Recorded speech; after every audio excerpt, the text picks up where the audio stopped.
Good morning students. जय Hind. Good morning. हाँ जी, बिल्कुल स्टार्ट करते हैं। जय हिंद। हाय, हेलो बच्चे। उमेश, प्रीतम जी।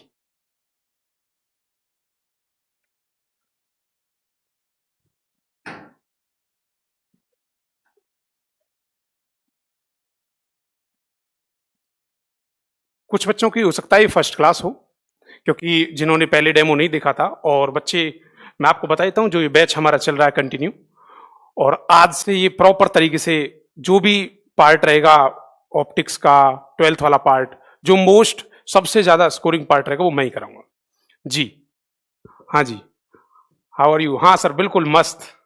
ओके बच्चे जी।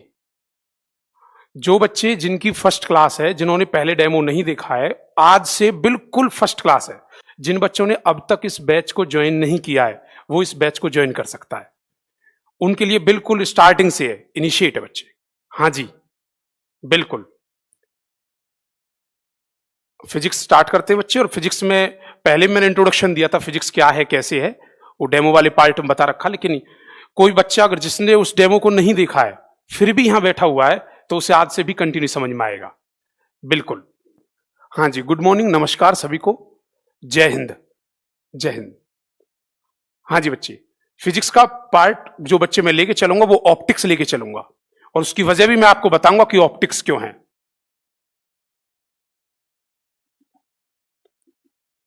ये जो बच्चे बात करते हैं ऑप्टिक्स वाले पार्ट की, इस ऑप्टिक्स के पार्ट में, हाँ बच्चे, कुछ बच्चे पूछ रहे कि सर, बच्चा कह रहा है कि सर ज्वाइन कैसे करेंगे। बेटा कैरियर वाले ऐप पे जाओ और वहां पे ऑप्शन होगा आपके पास डिफेंस टेक के नाम से। जी बिल्कुल जी। गुड मॉर्निंग, जय हिंद।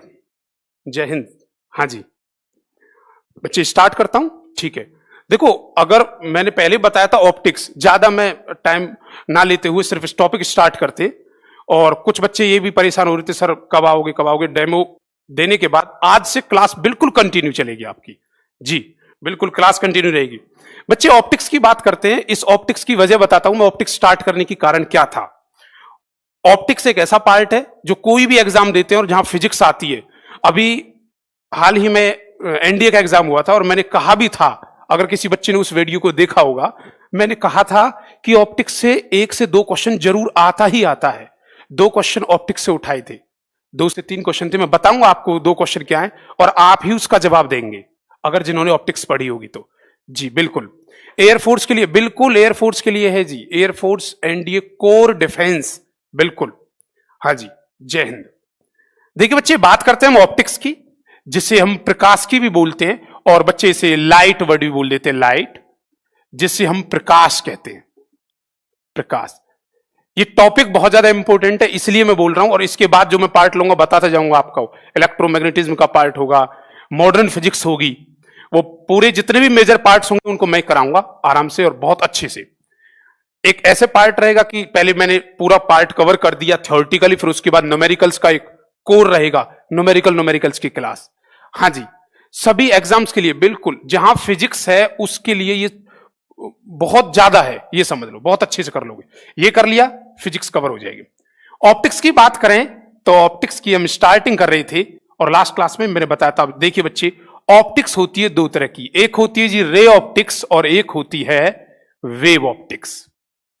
रे को बोलते हैं ऐसे, जो किसकी फॉर्म में चलती है, किरण की फॉर्म में चलती है। और वेव जो होता है उसे हम तरंग कहते हैं, तरंग ऐसे चलती है। मैंने आपको बताया था ऑप्टिक्स वर्ड कभी भी कहीं भी आ जाए तो ऑप्टिक्स का मतलब ही होता है देखना और दिखाना। जस्ट एग्जांपल देता हूं, बताइए मिरर, क्या मिरर देखने दिखाने में काम आता है? यस सर, तो वो किस में आएगा? ऑप्टिक्स में आएगा। लेंस देखने दिखाने में काम आता है, किस में आएगा? ऑप्टिक्स में आएगा। बात करते हैं प्रिज्म की, देखने दिखाने में आता है, किस में आएगा? ऑप्टिक्स में। टेलीस्कोप, माइक्रोस्कोप, ये सारे डिवाइस, यहां तक कि ह्यूमन आई जो देखने दिखाने में काम आती है, उसे ही हम ऑप्टिक्स के अंदर रखते हैं। और ऑप्टिक्स 12th के अंदर, अगर आपको याद हो तो 12th की बैकबोन कहा जाता है इस ऑप्टिक्स को। इसमें रे ऑप्टिक्स और वेव ऑप्टिक्स 2 तरह से होती है। और लास्ट टाइम मैंने एक किस्सा भी सुनाया था, वो किस्सा मैं अब फिर से सुनाना पड़ेगा मुझे।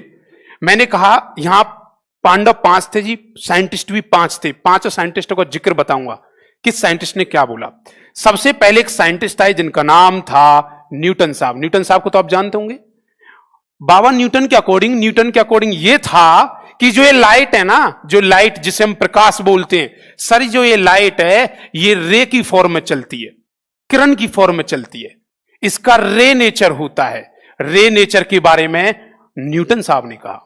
इसके बाद बात करें तो तब साइंटिस्ट आए जिनका नाम था HUYGEN, हाइगन साइंटिस्ट बोलते। हाइगन के अकॉर्डिंग ये था कि न्यूटन साहब जो आपने बोला था लाइट का रे नेचर होता है, वो रे नेचर नहीं होता। वो कैसा नेचर होता है जी? वेव नेचर होता है। लाइट वेव्स की फॉर्म में चलती है, या तो ऐसे या ऐसे। और ये मैं बहुत अच्छे से बताऊंगा बच्चे आपको वेव ऑप्टिक्स के अंदर, जिससे हम वेव फ्रंट का नाम कहते हैं, वेव फ्रंट। हाँ जी, क्लियर है। उसके बाद बच्चे बात करते हैं हाइजन की। अच्छा, न्यूटन क्या था? न्यूटन ने एक्सप्लेन किया था रिफ्लेक्शन और रिफ्रैक्शन। रिफ्लेक्शन और रिफ्रैक्शन, इन दो टॉपिक्स को उन्होंने एक्सप्लेन किया। क्लियर है? हाँ जी बच्चे, कॉन्ग्रेचुलेशन बोल रहे हो? हाँ जी, थैंक यू शादी के लिए। हाँ बिल्कुल, धन्यवाद। बस इधर ध्यान दीजिए। हाइजन की बात करें तो हाइजन के अकॉर्डिंग ये था, उन्होंने रिफ्लेक्शन को भी प्रूफ किया। ओ जी, रिफ्लेक्शन को बोलते हैं परावर्तन, और इसे बोलते हैं, रिफ्रैक्शन को बोलते हैं अपवर्तन हिंदी में। ठीक है, बार बार इस चीज को मैं नहीं यहां पे रिफ्लेक्शन, क्योंकि मैंने बताया था मैं नोट्स डालूंगा। उस नोट्स में प्रॉपर हिंदी, इंग्लिश, न्यूमेरिकल सब रहेगा। खुद मेरे अपने हाथ के बनाए हुए नोट्स होंगे। रिफ्लेक्शन को इन्होंने एक्सप्लेन किया, और रिफ्रैक्शन को भी इन्होंने एक्सप्लेन किया। इन्होंने एक्सप्लेन किया हाइजन की वेव थ्योरी थी। इन्होंने ये एक्सप्लेन किया किसको? इन्होंने इंटरफेरेंस के बारे में बताया, जिसे हिंदी में कहते हैं जी व्यतिकरण। डिफ्रैक्शन के बारे में बताया, जिसे इंटरफेरेंस हो गया व्यतिकरण, और उसके बाद डिफ्रैक्शन, और एक होता बच्चे पोलराइजेशन, जिसे हम ध्रुवीकरण कहते हैं। क्लियर है जी? हाँ जी, इन पांचों जितने भी 5 फिनोमिना थे, इनके बारे में हाइजेनस थ्योरी थी। उसके बाद जो आई उनका नाम था प्लांक्स आई। प्लांक्स ने जो थ्योरी दी, उस थ्योरी का नाम था क्वांटम थ्योरी। और इस क्वांटम थ्योरी का अकॉर्डिंग ये था, प्लांक्स ने ये कहा था, हिंदी में लिखें गुरुजी। अच्छा जी, हिंदी में लिखें।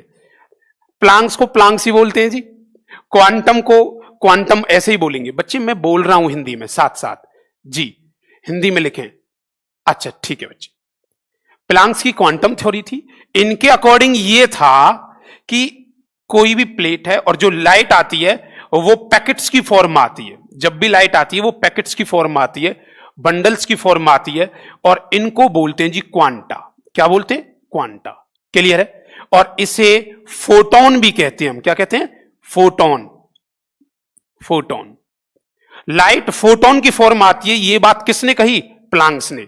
ये जो भी जिक्र हो रहा है ना, वो लाइट के बारे में हो रहा है। न्यूटन आए, रे थ्योरी दी, किरण की फॉर्म में चलती है। हाइजन आए, वेव थ्योरी दी। उनके अकॉर्डिंग कैसे चलती है जी?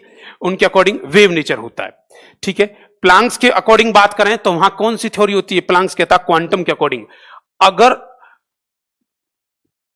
पूछा जाए या बताया जाए तो आइंस्टाइन के अकॉर्डिंग, आइंस्टाइन साहब थे। आइंस्टाइन साहब को दुनिया जानती है, मॉडर्न फिजिक्स के फादर आइंस्टाइन साहब को कहा जाता है। आइंस्टाइन साहब इस थ्योरी को फॉलो करते हैं, प्लांक्स थ्योरी को, प्लांक्स की क्वांटम थ्योरी को। और आइंस्टाइन की एक थ्योरी थी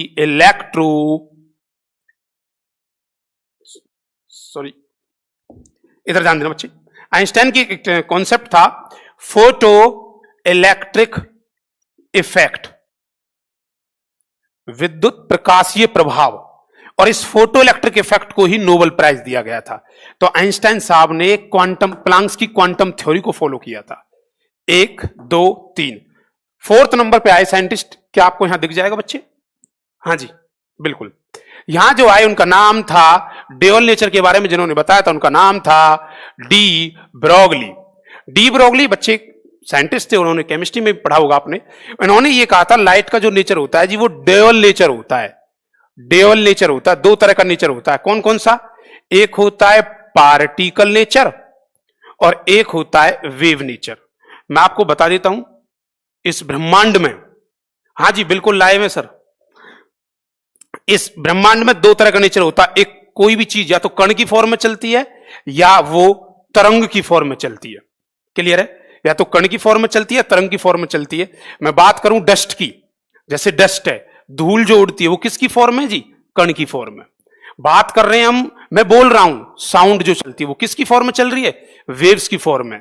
क्लियर है? मैंने रस्सी को खींचा, ऐसे कर दिया, तो रोप के अंदर जो रस्सी के अंदर जो वेव्स बनेंगी, वेव्स फॉर्म बनेगी ना। सिर्फ और सिर्फ एक ही चीज ऐसी होती है और वो है लाइट, जो दोनों तरह का नेचर फॉलो करती है, particle nature as well as wave nature, दोनों तरह का इसका नेचर होता है। क्लियर है? तो ये थी डी ब्रोगली की थ्योरी। इसके बाद जो कॉन्सेप्ट आता बच्चे, डी ब्रोगली के बाद जो साइंटिस्ट थे उनका नाम था मैक्सवेल। और मैक्सवेल एक ऐसे साइंटिस्ट थे, इनके अकॉर्डिंग जो थ्योरी थी वो ये कहती है कि जो लाइट का नेचर होता है वो ईएम वेव्स की फॉर्म में चलती है। EM waves, electro magnetic wave, विद्युत चुंबकीय तरंगें इलेक्ट्रोमैग्नेटिक वेव्स की फॉर्म में चलती है। और वो कैसे चलती है? ऐसे, ये इलेक्ट्रिक वेव है और ये मैग्नेटिक वेव है। सपोज दैट इलेक्ट्रोमैग्नेटिक वेव है और इनके बीच में जो बच्चे एंगल बनता है वो बनता है 90 डिग्री। ये 90 डिग्री है। क्लियर है? हाँ जी क्लियर। तो 5 साइंटिस्ट थे, छोटा सा किस्सा था जो मैंने लास्ट टाइम भी बताया था आपको डेमो में, और कोई बच्चा चाहे तो वो यूट्यूब पे पढ़िए, वीडियो से देख सकता है दोबारा। तो बात करते हैं जी ऑप्टिक्स। ऑप्टिक्स होती है दो तरह की, एक होती है रे ऑप्टिक्स और एक होती है वेव ऑप्टिक्स। अगर आप आज समझदार है तो आपको ये बात पता है कि सर रे के बारे में किसने बताया? न्यूटन ने बताया। तो ये न्यूटन की थ्योरी पढ़ेंगे हम। वेव के बारे में किसने बताया? हाइजन ने बताया। हाइगनस के बारे में पढ़ेंगे हम। क्लियर है? तो हमें ये पढ़ना, बाकी ये जो Planck's, photo electric effect, Einstein साहब, डी ब्रोगली, ये सब मॉडर्न फिजिक्स के अंदर जाएगा। पूरा कोर्स बिल्कुल कंप्लीट बहुत अच्छे से करेंगे बच्चे। आज से ही क्लास स्टार्टिंग है, आज से ही स्टार्ट करना सब। क्लियर? रफ कर दें जी। हाँ जी, एक बार और फिर से साथ साथ रिवाइज करेंगे, बच्चे पढ़ रहे हैं। साइंटिस्ट की बात करें जी, ऑप्टिक्स होती है सर देखने दिखाने के जो काम आती है, जिसे हम प्रकाश की या प्रकाश भी बोलते हैं। ये इसमें ये दो तरह की होती है, एक होती है रे ऑप्टिक्स और एक होती है वेव ऑप्टिक्स। अब जो जिक्र चलेगा वो सबसे पहले रे ऑप्टिक्स के बारे में होगा, फिर उसके बाद वेव ऑप्टिक्स कंप्लीट कराएंगे हम। और रे में 5 साइंटिस्ट थे, हर साइंटिस्ट के अकॉर्डिंग अलग अलग कॉन्सेप्ट था। मैंने लास्ट टाइम जब क्लास ली थी मैंने बोला था बच्चे कि एनडीए में कोई भी एग्जाम देंगे आप, ऑप्टिक्स से क्वेश्चन आता ही आता है। और जो एग्जाम अभी हुआ था लास्ट टाइम, मैंने बोला था बच्चे 2 क्वेश्चन आते हैं, और वो 2 ही क्वेश्चन आए थे, बहुत इजी क्वेश्चन थे। जो बच्चा लेक्चर अगर वो ऑप्टिक्स का पूरा हो चुका होता तो आप वो क्वेश्चन कर देते। ठीक है, बाकी कोई दिक्कत नहीं, अब मैं करा रहा हूं और यहीं से करेंगे पूरा कॉन्सेप्ट। पहले कॉन्सेप्ट बताऊंगा, फिर उसके बाद पूरा जो भी न्यूमेरिकल वाला पार्ट होगा वो करेंगे। ठीक है जी, चलिए। इसके अंदर सबसे पहला फिनोमेना है जी अब रिफ्लेक्शन। रिफ्लेक्शन, रिफ्लेक्शन जिसे हम कहते हैं जी परावर्तन। ध्यान देना बच्चे, रिफ्लेक्शन जिसे हम कहते हैं परावर्तन। ठीक है, हाँ जी बच्चे, कैरियर लैब पे भी चल रही है और यूट्यूब पे भी है। हाँ जी बिल्कुल। न्यूमेरिकल, हाँ बिल्कुल न्यूमेरिकल मैं ऐसे लूंगा बच्चे, पहले टॉपिक कराऊंगा, टॉपिक के बाद न्यूमेरिकल लूंगा। पहले टॉपिक करा दिया पूरा कंप्लीट, उसके बाद न्यूमेरिकल्स की एक क्लास होगी, बिल्कुल कोर न्यूमेरिकल। ऐसा एक न्यूमेरिकल बोला फिर टॉपिक कम हो पाते हैं। बिल्कुल होंगे सर न्यूमेरिकल, और बहुत अच्छे, इस लेवल से इस लेवल तक लेके जाऊंगा न्यूमेरिकल बहुत अच्छे से। चलिए जी, पहले जो मैं पढ़ा रहा हूं उस पर ध्यान देना। रिफ्लेक्शन की बात करते हैं, परावर्तन। बच्चे कोई भी ये सरफेस है, और सरफेस भी बहुत तरह की होती है बच्चे, मैं सिंपल प्लेन मिरर के बारे में बोलता हूं। देखिए सरफेस है, अगर कोई लाइट आती है, आपने पढ़ा था ये 10th क्लास में पढ़ लिया था, 9 10th में, 10th में था कि जब भी कोई लाइट आएगी टकरा कर वापस जाती है, इसी फिनोमिना का नाम होता है परावर्तन, जिसे हम कहते हैं रिफ्लेक्शन। ये जो किसी भी सरफेस पे जो 90 डिग्री होता है उसे उसका नॉर्मल कहते हैं, अविलंब कहते हैं। जैसे ये बोर्ड है, बताओ इस बोर्ड का ये 90 डिग्री है, तो बच्चे ये क्या बन जाएगा इसका? नॉर्मल। कोई भी सरफेस है, ये सरफेस है, ये इसका क्या है? नॉर्मल। तो ये कोई प्लेन मिरर है और प्लेन मिरर पे ये नॉर्मल है। आने वाली जो रे होती है उसे बोलते हैं जी हम इंसिडेंट रे। कौन सी रे? Incident ray. जाने वाली रे को बोलते हैं जी हम, जो टकरा के जाती है, रिफ्लेक्टेड रे। आने वाली को बोलते हैं जी आपतित किरण। आपतित किरण। और जो टकरा के जाती है उसका नाम होता है परावर्तित किरण। इसके साथ जो बनता है उसे हम एंगल आई कहते हैं, एंगल आई। और ये जो बनता है इसे बोलते हैं जी एंगल आर। क्लियर है? रिफ्लेक्शन में सिंपल फिनोमिना था, ज्यादा हम नहीं। क्वेश्चन जहां से उठेंगे मैं वहां बार बार तुमसे बोलूंगा कि यहां ध्यान दीजिए, यहां ध्यान दीजिए। ठीक है जी? सर आप में वीडियो नॉट रनिंग, ऐप में चल नहीं रही है बच्चे? चलिए कोई। रिफ्लेक्शन और इंसिडेंट में बताया, जहां से क्वेश्चन आएगा मैं बार बार आपसे बोलूंगा यहां से क्वेश्चन बनेगा, उसको ध्यान देना। चलिए, ये तो सिंपल फिनोमिना था। इसके दो लॉ होते हैं जी। कितने लॉ होते हैं? दो नियम होते हैं। पहला, फर्स्ट लॉ कहता है आने वाली ray incident ray comma reflected ray, टकरा के जो जाती है, रिफ्लेक्टेड रे एंड नॉर्मल आपतित किरण, परावर्तित किरण और अविलंब lie at same point. Same point, एक ही बिंदु पे मिलेंगे। देखो यहां आके एक ही बिंदु पे मिलेंगे और एक ही प्लेन में होंगे। And same plane, same plane. Plane को बोलते हैं बच्चे तल। क्लियर है? याद रखना, एक होता है एक्स एक्सिस, ये एक्स एक्सिस है। क्लियर है जी? अगर मैं बात करता हूं इसकी, ये वाई एक्सिस है, एक्स वाई। क्लियर है? और अगर कोई थर्ड की बात करें, सपोज दैट ये देखो, ये रहा X axis, this is X axis, Y axis, Z axis. इसे बोलते हैं बच्चे हम 3D। देखो सबके सब 90 डिग्री है ना?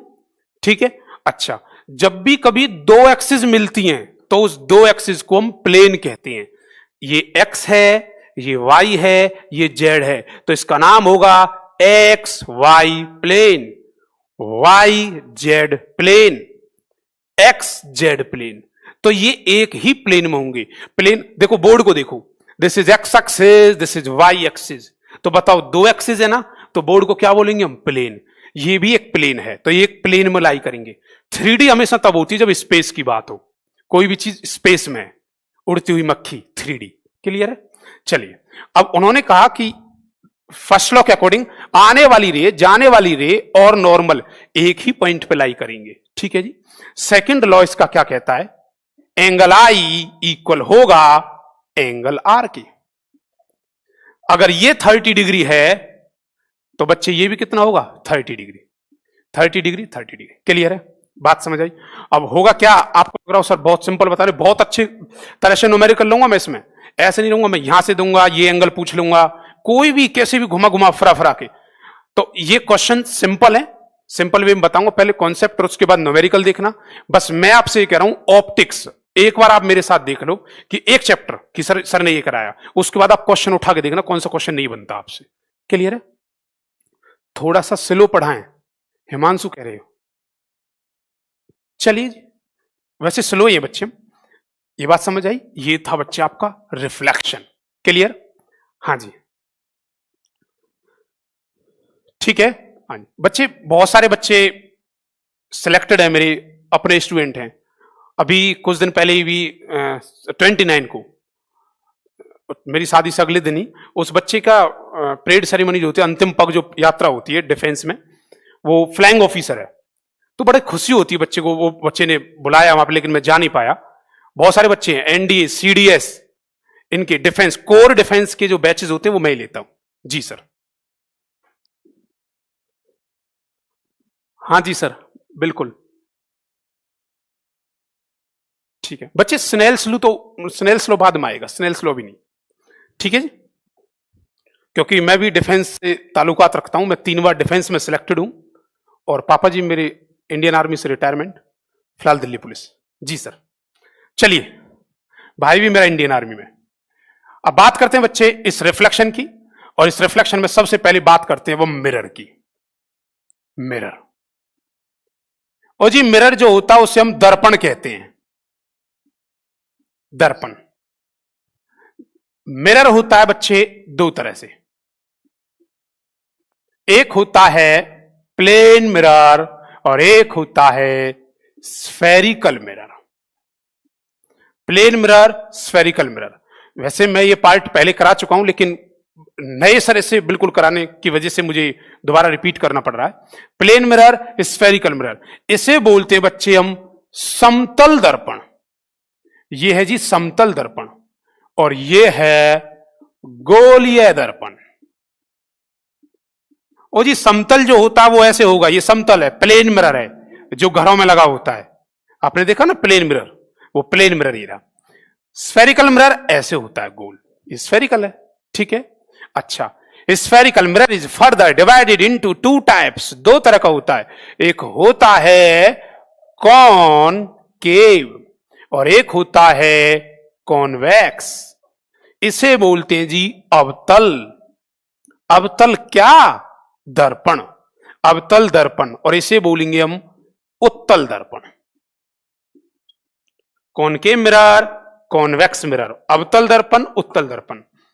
कुछ बच्चों को हिंदी और इंग्लिश में बार बार मैं बोलूंगा कॉनकेव, यूजेस बताऊंगा, इसके यूजेस से क्वेश्चन आता है जी। जो इंग्लिश में बड़ा लग रहा है हिंदी में बड़ा लग रहा है देखने में, थोड़ा सिंपल ट्रिक है भाई। कॉन्वेक्स छोटा है, उत्तल भी छोटा लग रहा है। कॉनकेव मिरर के अंदर बच्चे यहां जब इमेज बनती है, नंबर ऑफ इमेजेस बनाऊंगा, हमारा काम क्या रहेगा? अपने को क्या, अपने को तो इमेज निकालनी है कि इसमें कितनी इमेज बनती है। तो इसमें बनती है 6 इमेज और इसमें बनती है बच्चे 2 इमेज, 2 इमेज बनती है। क्लियर है? और यहां इमेज क्यों बनवाते हैं हम? जो तुमने देखा होगा 10th क्लास में जो इमेज बनवाते थे, कि ये इस इमेज की वजह से, जब इमेज बनवाते हैं तो बच्चे इमेज की वजह से हमें न्यूमेरिकल में हेल्प मिलती है, कौन सा कॉनकेव है, कौन सा कॉन्वेक्स है, इस तरह से। ठीक है, अब देखो इसमें बनती है जी 6 इमेज, इसमें बनती है 2 इमेज। एक वक्त आएगा जब मैं अब मिरर की जगह आपको लेंस कराऊंगा, तो वहां ये वर्ड बन जाएगा कॉनकेव लेंस, और ये बन जाएगा कॉन्वेक्स लेंस। हिंदी मीडियम वाले बोलेंगे ये बन जाएगा अवतल लेंस, ये बन जाएगा उत्तल लेंस। और उस कंडीशन में इनकी जो इमेजेस हैं वो क्रॉस में हो जाएंगी, यहां बनेंगी 6 इमेज और यहां बनेंगी 2 इमेज। क्लियर है? मेरा टारगेट रहेगा ये 6 इमेज बताना। अगर ये 6 इमेज बच्चा आपको गलती से भी समझ आ गई ना, उसके बाद ये भी निकल जाएगी, ये भी निकल जाएंगी, ये भी निकल जाएंगी। सिर्फ ये 6 इमेज पे ध्यान देना है अच्छे से। ठीक है जी, ये बात समझ आई? और ये है अपना प्लेन मिरर।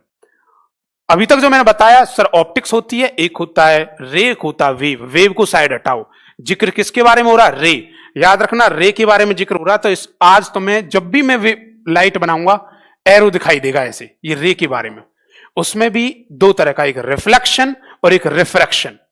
रिफ्रैक्शन का जिक्र अभी नहीं, बाद में होगा, पहले रिफ्लेक्शन। टकरा के वापस आएगी लाइट। अब उसमें किसका कॉन्सेप्ट था? मिरर का। मिरर के अंदर का 2, एक प्लेन मिरर और एक स्फेरिकल मिरर। क्लियर है जी?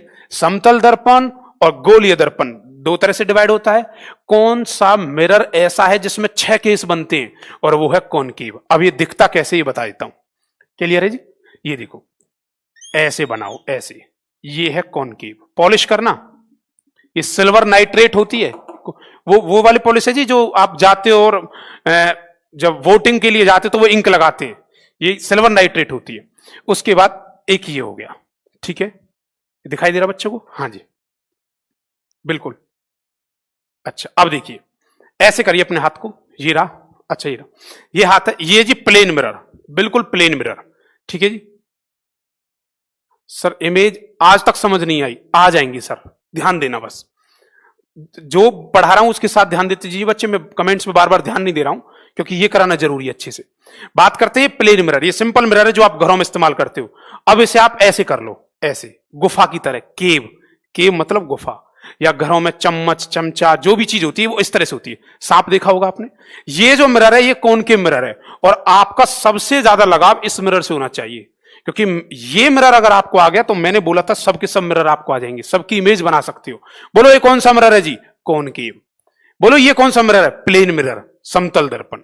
क्लियर है? ये कॉनकेव, ये प्लेन मिरर जिसे समतल बोलते हैं। अब इसे ऐसे कर दो, ऐसे, तो ये क्या बन जाएगा? कॉन्वेक्स। अच्छा, ये जो पीछे वाली साइड होती है ना, ये पॉलिश होती है, ये पॉलिश है जी।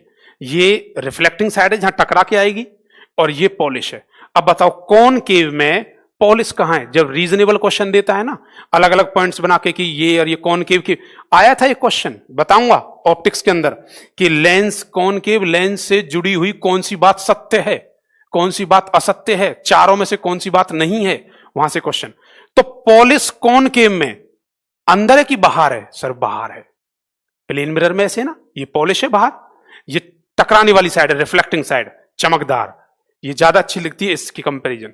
अब उसके बाद देखो, ये रिफ्लेक्टिंग साइड अंदर है, ये पॉलिश बाहर है।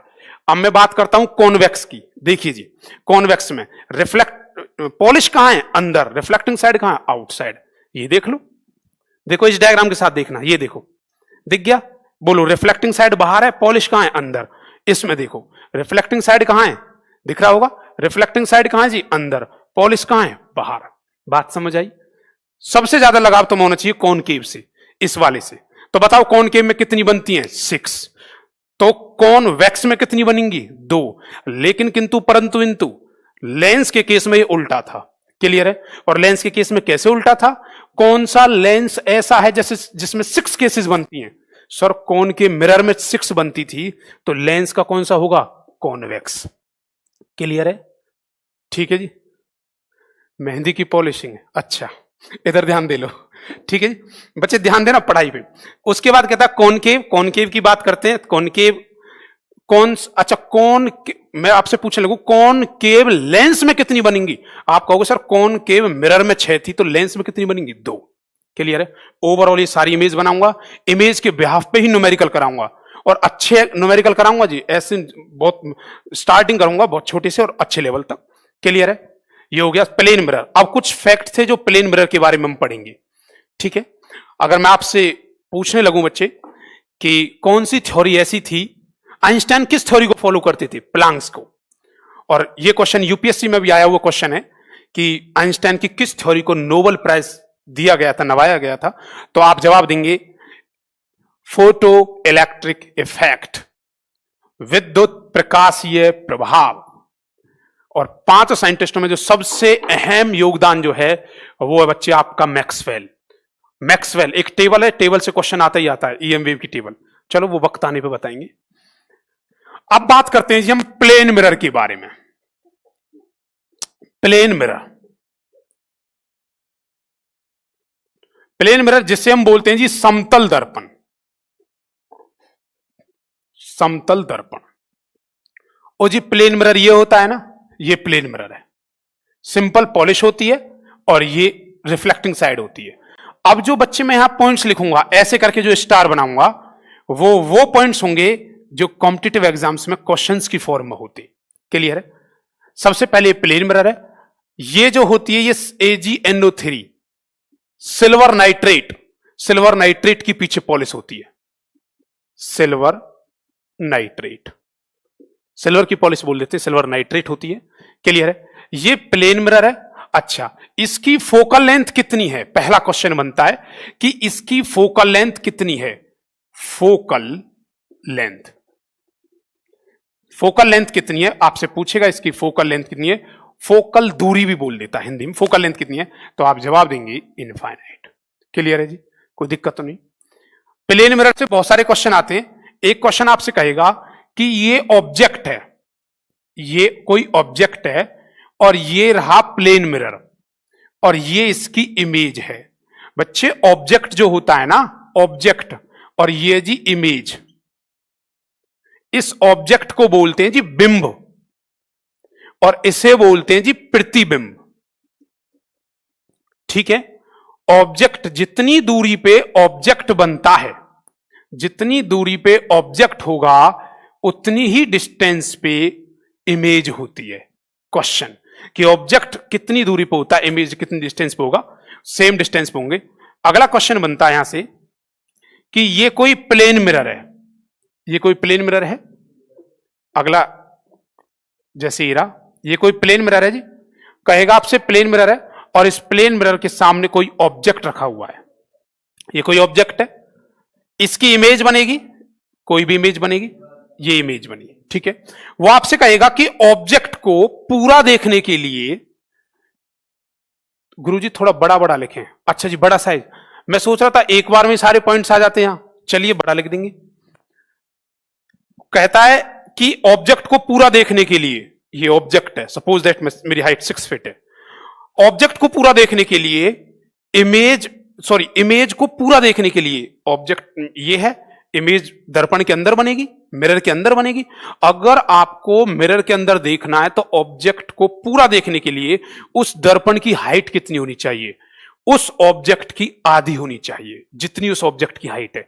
अगर 6 फीट का ऑब्जेक्ट देखना है तो मिरर की जो हाइट है ना वो 3 फीट की होनी चाहिए, हाफ होनी चाहिए। बिल्कुल सही जवाब, क्लियर है जी। अगर ये 6 फीट का है तो बच्चे ये भी 6 फीट की होगी, नॉर्मल सी बात है, ठीक है। अच्छा, ये इसकी अब हाइट कितनी होनी चाहिए? ये 3 फीट का होगा, ये 3 फीट का होगा, क्लियर है जी। मैं चाहूं तो बच्चे ऐसे भी करा सकता हूं, लाइन लिखा रहा हूं, ये लिखो when the object is this height and this height, कोई फायदा नहीं है। ये डायग्राम की फॉर्म में जब लिखा जाता है तो स्मार्ट वे है कि आप किस तरह से कैसे कवर कर सकते हो। इस क्वेश्चन की फॉर्म यही लिखी जा रही है, क्लियर है। एक होता है डायरेक्ट लिखा दिया जाए ऐसे, हाफ ऑफ द इमेज, ठीक है, 3 फीट, बिल्कुल सही जवाब। अगला पॉइंट इनका बनता है, कहेगा आपसे कि आपसे पूछेगा कि प्लेन मिरर की पावर बताओ कितनी होगी, इधर ही लिख देते हैं। इसकी पावर जो होती है बच्चे वो 0 होगी, क्योंकि आगे चल के मैं बताऊंगा फोकल लेंथ जो होता है P = 1/f इनफाइनाइट, पावर 0 होगी। नेक्स्ट पॉइंट में वो पूछता है कि इमेज इसमें कैसे बनती है।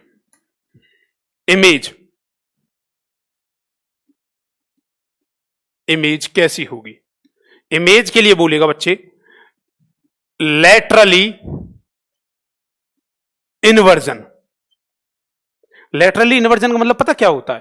भाई लेफ्ट का राइट, राइट का लेफ्ट दिख जाए, क्लियर है। जैसे मान चलो मैं एक एग्जांपल देता हूं, वो बचपन में पढ़ा था, आपने बचपन में पढ़ा था कि एम्बुलेंस के आगे जो लिखा होता है वो उल्टा क्यों लिखते हैं?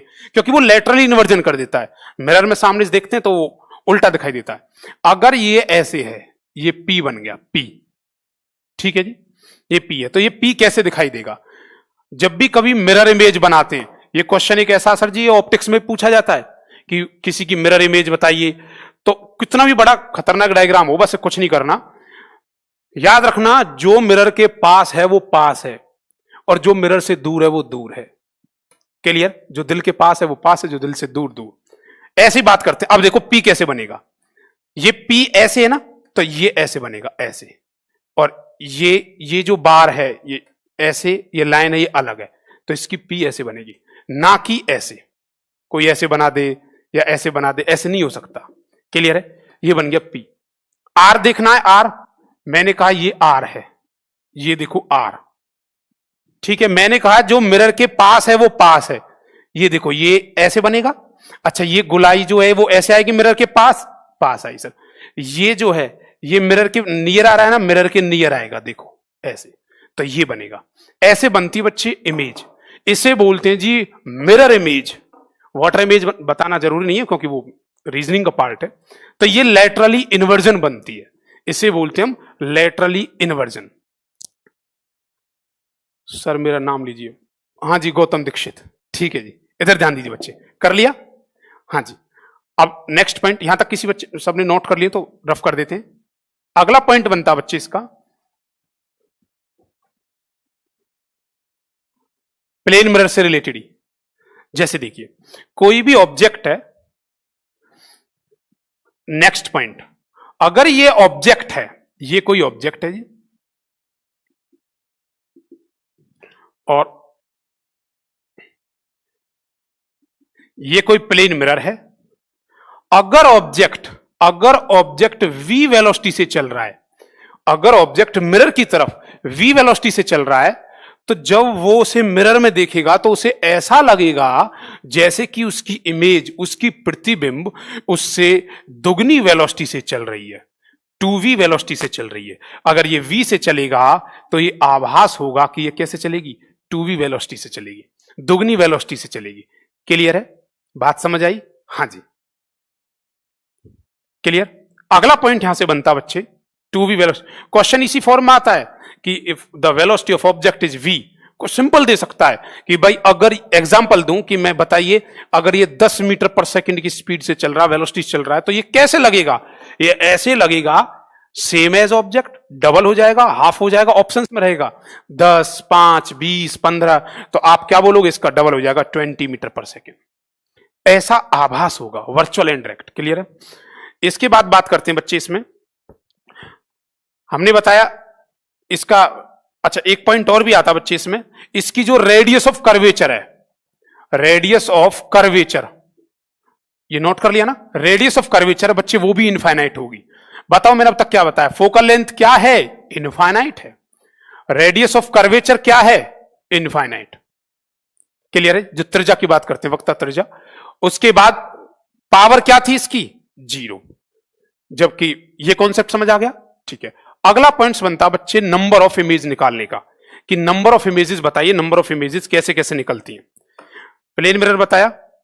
एक छोटा सा पॉइंट और, जो पूछा हुआ क्वेश्चन है जी, पूछ रखा है, ये कोई प्लेन मिरर है, अच्छा ऐसे आएगा, एंगल बन जाएगी, ये थीटा इमेज बनता है, ये थीटा बनता है, इंसिडेंट रे बनती है, इंसिडेंट रे, और ये रिफ्लेक्टेड रे। क्वेश्चन सुनना इससे ध्यान से। अच्छा हरेंद्र तनवर, ठीक है जी। उसके बाद बात करते हैं थीटा की, बात करते हैं, ये थीटा, ये थीटा, ठीक है। कहेगा इफ इंसिडेंट रेज फिक्स, अगर इंसिडेंट रे को फिक्स कर दिया जाए, आने वाली रे को, इंसिडेंट रे को फिक्स कर दिया जाए, और मिरर को क्वेश्चन सुनना ध्यान से, मिरर को दर्पण को थीटा एंगल से घुमा दिया जाए, तो बताइए इस पे क्या फर्क पड़ेगा? तो जवाब देंगे आप 2 थीटा घूम जाएगी। इमेज की बात करेगा ये। क्लियर है जी? अगर इंसिडेंट फिक्स है, मिरर को थीटा एंगल से घुमा दिया है, तो क्या फर्क पड़ेगा? इमेज क्या होगी? 2 थीटा घूम जाएगी। ठीक है जी, 2 थीटा, बिल्कुल सही जवाब। ठीक है। नंबर ऑफ इमेजेस की बात भी करते हैं बच्चे, नंबर ऑफ इमेज क्या है, कैसे है। उसके बाद बात करते हैं अगला पॉइंट, नेक्स्ट पॉइंट। ये सारे के सारे क्वेश्चन हैं जितने भी आपको बता रहा हूं मैं, इनसे बाहर क्वेश्चन नहीं पूछता और ना ही बनते। वो ये कहता है कि नेक्स्ट पॉइंट, ओ जी 2 प्लेन मिरर हैं, 2 प्लेन मिरर हैं सर, अब है प्लेन मिरर, जब तक पॉलिश नहीं करोगे प्लेन मिरर नहीं है। 2 प्लेन मिरर हैं और उनके बीच में अगर ऑब्जेक्ट है, 2 प्लेन मिरर हैं, तो उसकी कितनी इमेजेस बनेंगी? नंबर ऑफ इमेजेस की बात करेगा। नंबर ऑफ इमेजेस बताइए जी कितनी होंगी उसकी। तो इस कंडीशन में उसकी इनफाइनाइट इमेज बनेंगी। कितनी बनेंगी जी? इनफाइनाइट, ये आंसर है। बहुत सारी इमेज बनेंगी। मैं आपको एग्जांपल दूं, जैसे मैंने प्रैक्टिकली देखा है और आप देखते हो, तो हाँ जी, मैं जितेश पारा सर, बिल्कुल सही बात। बच्चे यहां ध्यान दीजिए बार बार आप जी, बिल्कुल पलवल डिस्ट्रिक्ट से। नंबर ऑफ इमेजेस की बात करें तो बच्चे वो इनफाइनाइट बनती है। जैसे मैंने कहा, किसी आप शोरूम के अंदर जाइए, ट्रायल रूम में कहीं आप कपड़े चेक करते हैं, देखते हैं कि कैसा है, तो सामने प्लेन मिरर है, एक मिरर इधर है, एक इधर है, एक इधर है, और उसके बीच में खड़े होकर कभी ऐसे देखना, एक पैरा लगा के, आपको बहुत सारी इमेज इधर दिखाई देंगी, बहुत सारी इमेज इधर दिखाएंगे। इनफाइनाइट इमेज बनती है जब भी कोई प्लेन मिरर के बीच में कोई ऑब्जेक्ट खड़ा होता है। ठीक है। अब बात करते हैं, ये तो थे सर पैरेलल रखे हुए थे, अब बात करेंगे किसी एंगल पे रखे हुए हैं, सपोज दैट ये ऐसे रखे हुए हैं। अब बताओ जी कितनी इमेज बनेंगी? थीटा की इमेज बताएंगे। क्लियर है? अगर कोई बच्चा कभी गया हो या कुरुक्षेत्र से हो तो उसने देखा होगा, पनोरमा साइंस म्यूजियम है बहुत अच्छा, और उसमें ये चीज बहुत अच्छे से दिखा रखी है पनोरमा के अंदर। हाँ जी, उस पनोरमा में ये चीज दिखा रखी है, बहुत सारे ऑब्जेक्ट होते हैं, मिरर लगे होंगे, और एक ही ऑब्जेक्ट की बहुत डिफरेंट इमेज निकाल सकते हैं। अब देखिए नंबर ऑफ इमेज निकालने का फॉर्मूला क्या है। देखिए बच्चे, सबसे पहले बात करता हूं मैं number of images. Most important point है जी जो बताने जा रहा हूं, नंबर ऑफ इमेजेस। इमेजेस निकालने का फॉर्मूला क्या है? कितनी इमेज बनेंगी? ओ जी अपने को क्या, अपने को तो इमेज निकालनी है। चलिए, कोई भी ऑब्जेक्ट है, ये प्लेन मिरर है, ये प्लेन मिरर है, नंबर, और बच्चे इस पे न्यूमेरिकल भी आते हैं, बिल्कुल सिंपल वाला मत समझना, बहुत अच्छा न्यूमेरिकल कराऊंगा इसमें, जब न्यूमेरिकल का पैकेज एक प्रॉपर रहेगा और प्रॉपर न्यूमेरिकल की क्लास रहेगी उसमें न्यूमेरिकल लूंगा। अब क्या कहता है, कोई भी इमेज है, इसमें इमेज निकालने का फॉर्मूला होता है, एक फॉर्मूला होता है 360 अपॉन थीटा। क्या होता है जी? 360 upon theta, number of image निकालने का फॉर्मूला। ठीक है, अब देखिए ध्यान देना, नंबर ऑफ इमेज जब भी हम निकाल रहे हैं 360 अपॉन थीटा, और 360 अपॉन थीटा में अब ये दो तरह से फॉर्मूला बनेगा, एक बनेगा 360 अपॉन थीटा और एक बनेगा 360 अपॉन थीटा माइनस 1। हमें तो सिर्फ इस पे ध्यान देना है, 360 अपॉन थीटा, ये माइनस 1 अपना बताऊंगा कैसे। उसने कहा अगर theta is equal to 60 degree है, कितना है जी? 60 degree. Theta is equal to कितना बच्चे? 60 डिग्री। और 60 डिग्री के केस में आपसे कहेगा if the angle between two plane mirror is theta is 60 degree then find the number of images. तो नंबर ऑफ इमेजेस क्या होंगी? ओ जी बहुत सिंपल तरीका है, 360 अपॉन थीटा कितना है जी? 60। कितना हो गया? 6 टाइम्स। नंबर ऑफ इमेजेस जो है ना वो कभी भी देखो बच्चे, दो चीज होती है, एक होता है इवन और एक होता है ऑड। तो जब भी आपको बताऊं, एक होता है ऑड और एक होता है इवन, सम और विषम। कभी भी इमेज जो है ना 2, 4, 6, 8, 10, 12 इवन की फॉर्म में नहीं होती, इवन की फॉर्म नहीं होती, इसलिए ये फॉर्मूला इवन के अंडर में आएगा। क्या बनेगा? -1। अब इसका डेरिवेशन होता वो हमें ग्रेजुएशन लेवल पर नहीं पढ़ना, जहां तक है मैं वो बताऊंगा जहां से क्वेश्चन बनता है स्पेसिफिक। इसका रीजन भी होता है कि ये ऐसा ही क्यों है। 360 अपॉन थीटा -1 ये तो लगाना आपको इवन के लिए, और ये लगाना बच्चे आपको ऑड के लिए। ठीक है, 360 अपॉन थीटा बताओ कितना आया? 6। क्या 6 कभी हो सकता है? नहीं हो सकता। और जी अपने आप -1 कर देना, 5 इमेज बनेंगी। नंबर ऑफ इमेज कितनी होगी? 5। क्लियर है? अब एक और देता हूं मैं आपको क्वेश्चन। मैंने कहा if theta is equal to, suppose that 30 degree है, दो प्लेन मिरर के बीच में थीटा कितना है? 30 डिग्री। वही पुराना तरीका, 360 अपॉन 30, कट करो, कितना हो गया? 12। क्लियर है? अब बताओ क्या 12 हो सकती हैं? आपका जवाब होगा सर नहीं हो सकती। 12 नहीं हो सकती तो कर दो, 12 - 1 कितना आ गया जी? 11। नंबर ऑफ इमेजेस क्या होंगी? 11, और ये ऑप्शन में हो गया आपके पास। क्लियर है जी? ठीक है, अब एक बच्चा पूछ रहा -1 क्या होगा, मैंने बोला इसका रीजन होता है स्पेसिफिक, हम प्रूफ के साथ करते हैं, लेकिन आपको बच्चे फैक्चुअल पढ़ना, जो ये चीज जहां से क्वेश्चन बनता है, फिर आप इन्हीं पॉइंट्स पे रह जाओगे। ठीक है जी? अच्छा एक और क्वेश्चन देता हूं मैं आपके पास। मैंने कहा if theta is the plane between two plane mirror is theta is 120 degree, बताओ अगर थीटा की वैल्यू 120 डिग्री है तो बताना 360 अपॉन, बोलो बच्चे 120, 12 36, कितना कहते? ओहो, क्या 3 हो सकती हैं? आपका जवाब होगा सर बिल्कुल हो सकती हैं। तो नंबर ऑफ इमेज क्या होंगी? 3। आज यहां 3 - 1 मत कर देना। क्लियर है? क्योंकि कभी भी इमेज किसकी फॉर्म में नहीं हो सकती? Even form. इवन आए फॉर्मूला लगाना 360 अपॉन थीटा, बस। क्लियर है? 2, 4, 6, 8, 10 ऐसे दिखे, -1 कर दो, सिंपल। ठीक है, एक क्वेश्चन और दूं? 2 नहीं होंगी बच्चे, बिल्कुल 3 होंगी। एक क्वेश्चन और लिखिए, if angle is 90 degree, theta is equal to 90 degree. अगर 90 डिग्री कौन है तो बताओ नंबर ऑफ इमेज क्या होंगी? बोलो जी 360 अपॉन में क्या हो गया? 90। 9 चौक से 4 बार। क्या 4 हो सकती हैं? नहीं हो सकती। सही जवाब बिल्कुल सब बच्चों का 3 करेक्ट आंसर, -1 किया जाएगा। चलो तो एक क्वेश्चन और बताओ, एक और बताते हैं। If theta is equal to 72 degree, 72 degree है इनके बीच में, अगर 72 डिग्री पे सेट कर दूं तो बताओ नंबर ऑफ इमेज क्या होंगी? बताइए। हाँ जी, अगर 2 कर दें, if theta is equal to 72 degree तो बताइए क्या होंगी? हाँ जी, कितनी बार जाएगा? 5 बार। 5 दूनी 10, हाँ जी 5, बिल्कुल ठीक है। हाँ जी 5 निकलेगा बिल्कुल। क्या इसे 5 - 1 करेंगे? नहीं हो सकता सर, क्योंकि 5 है, 1, 3, 4, 5 की फॉर्म आ सकता है। बिल्कुल सही बात। ठीक है, ये जितने भी क्वेश्चन बनते थे इस पे बेस्ड मैंने बता दिए। थीटा इज इक्वल टू क्या होगा। कभी भी कोई क्वेश्चन दे 2 4 6 की फॉर्म नहीं रखना है, बिल्कुल बहुत सब बच्चों का सही जवाब आ रहा है। ठीक है जी, क्लियर। इसमें फिर से नेक्स्ट पॉइंट, अगला पॉइंट क्या बनता है, ध्यान देना। इसे जिस बच्चे को नोट करना है एक बार नोट कर लीजिए, फिर नेक्स्ट पॉइंट बताता हूं।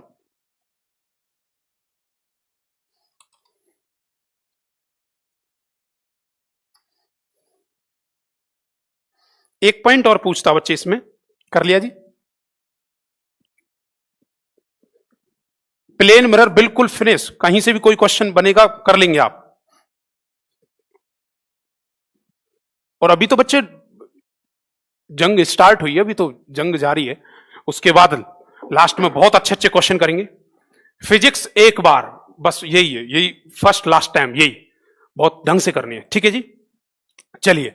अच्छा एक वर्ड और पूछ लेता है, what is the linear magnification. Linear magnification क्या होगी प्लेन मिरर की। प्लेन मिरर की लीनियर मैग्निफिकेशन क्या होगी, यह होती है जी 1। इसे बोलते हैं लीनियर मैग्निफिकेशन को बोलते हैं हम आवर्धन। क्या बोलते हैं जी, आवर्धन। आवर्धन, क्लियर है। तो लीनियर मैग्निफिकेशन क्या क्या, linear magnification of plane mirror. समतल दर्पण का मैग्निफिकेशन कितना होता है 1। ऑप्शन होगा 1, 0, इनफाइनाइट, n में से कोई नहीं, तो करेक्ट वर्ड क्या रहेगा 1 रहेगा। ठीक है, चलिए अब देखिए बच्चे, ऑड और इवन की टर्म में ही आती है वैल्यू, वैल्यू जो आएगी ऑड और इवन टर्म में आएगी। ठीक है, उसके बाद बच्चे बात करते हैं अब यहां से क्वेश्चन, अगला नेक्स्ट पॉइंट और मोस्ट इंपोर्टेंट पॉइंट बनता है बच्चे कि डेविएशन क्या होगा। एक वर्ड होता है डेविएशन, और जी हिंदी में इसे कहते हैं विचलन। विचलन। अब ये डेविएशन भी 2 तरह का होता है, एक होता है सिंगल डेविएशन, सिंगल डेविएशन, और एक होता बच्चे आपका सक्सेसिव। सक्सेसिव, सक्सेसिव का मतलब होता बच्चे सक्सेसिव डेविएशन। सक्सेसिव मतलब होता है साथ वाला। एक होता है लीनियर डेविएशन, एक होता है सक्सेसिव। लीनियर को बोलते हैं बच्चे एकल, और इसे बोलते हैं हम लगातार। देखिए ये एकल बोलते हैं हिंदी में, एकल विचलन, और ये होता है लगातार। लगातार कैसे, ये इसके साथ, ये इसके साथ, ये इसके साथ, तो ये सक्सेसिव है। तो यहां से अगर डेविएशन होता है, डेविएशन मतलब होता है कोई चीज आती है लाइट और डेविएट होती है, झुकाव होता है, डेविएशन निकालते हैं, तो इसके लिए फॉर्मूला बनता है आपका कि deviation d is equal to pi minus 2i। d is equal to pi minus 2i। और इसमें जो फॉर्मूला बनेगा आपका वो बनता है d is equal to 360 minus 2 theta. d is equal to 360 minus 2 theta. अभी थोड़ी देर में एक्सप्लेन करता हूं बच्चे कैसे, पहले एक बार नोट करिए इसे। डेविएशन होता है जी 2 तरह का, एक होता है सिंगल डेविएशन और एक होता है सक्सेसिव डेविएशन। सक्सेसिव डेविएशन पाई माइनस 2i, और एक होता है 360 माइनस 2 थीटा। देखिए आपसे कहेगा कि इंसिडेंट एंगल है, कोई भी इंसिडेंट एंगल है, आई रखा है। अच्छा पाई क्या होता है, इसे ऐसे लिख सकता हूं d is equal to 180 minus 2i, कोई दिक्कत तो नहीं आई। ठीक है, ऐसे भी लिख सकते हैं। अगर एक बार वो क्वेश्चन बोलेगा, अच्छा जी हाँ बनाएंगे बच्चे, बिल्कुल इधर ध्यान देना। कहता है d इज इक्वल टू, अगर एक बार सिंगल डेविएशन कर रहा है, एक बार टकरा के आता है, तो बच्चे उसके लिए फॉर्मूला ये लगेगा, वो कहेगा if the incident is this, incident angle इतना है, तो बताइए उसमें कितना झुकाव होगा। अगर वो कहता है कि जैसे ये मिरर है, एक मिरर ये लाइट आएगी, ये लाइट ऐसे है, ये 2 मिरर हैं ऐसे, कोई लाइट आएगी इस तरह से आएगी और टकराने के बाद ऐसे और ऐसे चली जाएगी। क्लियर है, बात समझ आई नहीं आई। तो ये क्या हुआ, 2 मिरर से टकरा गई, ये सक्सेसिव है। सक्सेसिव क्यों बोला है, ये इसके साथ वाला है, और कोई मिरर यहां लगा होता, ये रहा, तो ये ऐसे नहीं होता कि ये इससे टकराई और इससे टकराई, ये इसके सक्सेसिव नहीं है। सक्सेसिव मतलब साथ वाला, ये इसके सक्सेसिव है, ये इसके सक्सेसिव है। बात समझ आई? लगातार। और यहां से जब क्वेश्चन आएगा सक्सेसिव वर्ड बोलेगा तो ये फॉर्मूला लगाना है। एक क्वेश्चन दूं, छोटा सा क्वेश्चन देते हैं। हाँ जी, ऐप पर क्लास क्यों नहीं चल रही सर? सर ऐप पे क्लास नहीं चल रही, बच्चे बोल रहे हैं, एक बार देखना। चल रही सर? हाँ जी, बच्चे शायद नेटवर्क इशू होगा आपके लिए। ठीक है जी। एक बच्चा पूछ रहा है रमन इफेक्ट क्या, वो बताऊंगा जी। रमन रे सब मैं अपने तरीके से, कौन सी चीज कहां है, कौन सा खजाना कहां बताना, वही बताऊंगा, टेंशन मत लीजिए आप, बहुत अच्छे से और किस्से के तौर से, और बहुत आपके मॉडर्न फिजिक्स, जो फिजिक्स जिस बच्चे की वीक थी वो अब क्लियर होगी बहुत अच्छे से। ठीक है जी, ये हो गया। अब जैसे मैं आपसे क्वेश्चन कहता हूं, एक क्वेश्चन लिखिए। मैंने आपसे ये कहा कि सपोज दैट कि two plane mirror are inclined at an angle theta. दो प्लेन मिरर, बच्चे जो बच्चे हैं उसे एक बार नोट करिए, क्योंकि मैं ये रफ करूंगा तो फिर नोट नहीं कर पाऊंगा। क्वेश्चन बन रहा है, हिंदी और इंग्लिश में दोनों एक्सप्लेन करता हूं, नोट करना, और फिर उसके बाद एक्सप्लेन करता हूं। कहता है two plane mirror are inclined at an angle theta, at an angle theta. It is found that, it is found that a ray inclined, sorry, it is found that a ray incident on the one mirror, incident on the one mirror। ये part दिखाई दे रहा बच्चे को? हाँ। Question में क्या बोला था उसने कि दो समतल दर्पण हैं जो एक दूसरे के साथ थीटा एंगल से झुके हुए हैं, थीटा एंगल से झुके हुए हैं, और उनकी कंडीशन में ये रही। सपोज दैट ये कोई दो मिरर हैं, वो थीटा एंगल से झुके हुए हैं, थोड़ा सा ऐसे बना लो थीटा, ये देखो थीटा एंगल से झुके हुए हैं। उनके बारे में कहता है it is found that A ray incident on one mirror at an angle is retract parallel path. फिर वो टकराने के बाद उसी रास्ते से पैरेलल जाती है itself from both of the mirror, from both of the mirror. Then find the value of theta, then find the value of theta. तो थीटा की वैल्यू क्या होगी? हिंदी में बोलिए। ठीक है बच्चे, हिंदी में बोलता हूं। दो समतल दर्पण थीटा कोण पर झुके हुए हैं, थीटा कोण पर झुके हुए हैं। ऐसा पाया गया कि एक बार टकराने के बाद डायग्राम बना देता हूं। ये कोई लाइट थी, ये थोड़ा सा रफ करना पड़ेगा बच्चे, इधर ध्यान देना। कहता है कोई दो प्लेन मिरर थे ऐसे, कोई लाइट आती है, आने के बाद एक बार टकराने के बाद फिर से वो रिबैक करती है, टकराती है दूसरी साइड पे, दूसरे प्लेन मिरर पे, और टकराने के बाद वो उसके पैरेलल जाती है हकीकत में अगर इन दोनों की बात करूं तो एंटी पैरेलल है, लेकिन पैरेलल जाती है। तो कहता उस कंडीशन में ये जो थीटा था ये पैरेलल गई है, तो बताओ थीटा, ये कितने थीटा पे तुमने घुमाया होगा कि वो लाइट पैरेलल चली गई? क्वेश्चन ये है। कुछ बच्चों ने निकाल भी दिया। चलिए मुझे एक बात बताओ, पहले तो एक बात बताओ सर, ये फॉर्मूला लगेगा कि ये लगेगा?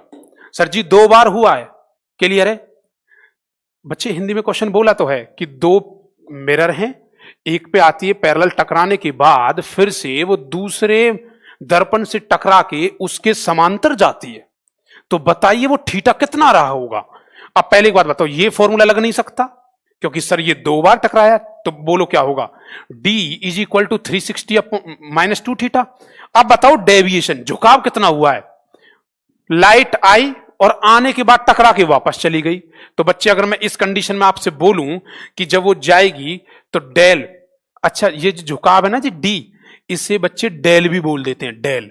तो बताओ ये जो झुकाव, मैं ऐसे भी लिख सकता हूं del is equal to 360 minus 2 theta. हकीकत में तो वर्ड तो प्रॉपर डेल ही यूज किया जाता है, सक्सेसिव मतलब साथ वाला, ये इसके साथ वाला। अब बताओ थीटा पूछा है, थीटा कितने पे सेट किए होंगे एंगल? मुझे एक बात बताओ, डेल कितना है? जैसे आई और टकरा के वापस गई, कोई भी लाइट आती है टकरा के वापस जाती है, रिट्रैक्ट, तो बच्चे ये 180 बनता नहीं बनता? तो डेल की वैल्यू कितनी है? 180, 180 डिग्री है कि नहीं है? क्लियर है? वैल्यू दे रखिए, बोलो कितना बन जाएगा? 180 degree is equal to 360 minus 2 theta. Theta की वैल्यू पूछिए, ऐसे करो 2 थीटा को इधर ले जाओ, इसे इधर ले आओ। जब ये इधर जाएगा, ये दिखाई दे रहा सर बच्चों को इधर, ये जब जाएगा तो क्या बन जाएगा? नहीं दिखाई दे रहा? अच्छा यहां ध्यान दीजिए, अब बोलो क्या बन जाएगा? ये 2 थीटा में इधर ले जाऊं तो क्या होगा? 360। ये इधर जाएगा तो ये इधर प्लस का तो माइनस का हो जाएगा, क्या बन जाएगा? 180। 2 थीटा इज इक्वल टू बच्चे कितना बन जाएगा?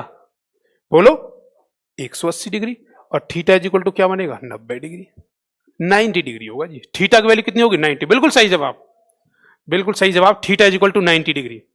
कुछ बच्चों को तो देख के लग रहा होगा, देखने से मतलब नहीं है जी, देखने से नहीं करके देखना, ठीक है?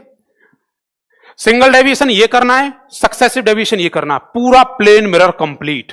अगर मैं आपके सामने बोलूं प्लेन मिरर के पॉइंट्स, तो जिन बच्चों ने साथ साथ पढ़ा है वो एक बार रिवाइज करेंगे। हाँ 90 है बच्चे, सबका आंसर बिल्कुल ठीक है। हाँ जी, एक बार रिवाइज करेंगे। अगर हम रिवीजन की बात करें तो हमने क्या क्या पढ़ा? हमने बताया था, अगर आपको याद हो तो, फोकल लेंथ बताओ प्लेन मिरर कितनी होती है? इनफाइनाइट होती है। क्लियर है? पावर कितनी होती है जी? पावर 0 होती है प्लेन मिरर की। अच्छा, और क्या एक चीज और इनफाइनाइट क्या थी उसकी? रेडियस ऑफ कर्वेचर इनफाइनाइट होती है। ऑब्जेक्ट जितना, नेक्स्ट पॉइंट, ऑब्जेक्ट जितना डिस्टेंस पे ऑब्जेक्ट होता है उतनी ही डिस्टेंस पे इमेज मिरर के अंदर बनती है। नेक्स्ट पॉइंट कहता है अगर ऑब्जेक्ट v वेलोसिटी से आ रहा है तो इमेज कैसे लगेगी देखने में? जैसे लगेगी जैसे कि वो 2v वेलोसिटी से आ रही है। क्लियर है? वो कैसी बनती है इमेज? लेटरली इन्वर्जन बनती है। लेटरली इन्वर्जन मतलब लेफ्ट का राइट, राइट का लेफ्ट दिखता है। और ऑब्जेक्ट को पूरा देखने के लिए, कंप्लीट देखने के लिए, इमेज को पूरा देखने के लिए उस मिरर की हाइट कितनी होनी चाहिए? ऑब्जेक्ट की आधी होनी चाहिए। फिर मैंने आपको बताया इमेज, भाई नंबर ऑफ इमेजेस कैसे निकालते हैं आपको पता सर? 360 upon theta. क्लियर है? 360 अपॉन थीटा। वैल्यू नहीं होनी चाहिए 2, 4, 6, 8, 10 ऐसे कर देंगे, ठीक है? माइनस कर देंगे। हाँ जी यादव जी जवाब नहीं देते, ठीक है बच्चे, ये बात समझ आई? प्लेन मिरर पूरी तरह कंप्लीट हुआ। अभी तो रुको, अभी तो बहुत सारा है, मैं न्यूमेरिकल कराऊंगा इसमें। जो भी कॉन्सेप्ट कराऊंगा, नोट्स बनाना या नोट्स बनाओ, आप थोड़े से रफली बना लेना इस चीज को। और मेरे जो अपने नोट्स होंगे उसमें मैं Hindi medium, English medium combine पूरा पैक होगा, और उसमें विद न्यूमेरिकल रहेंगे। वो मैं कैरियर लैब पे थोड़ा टाइम लगेगा भी डाल देंगे, ठीक है?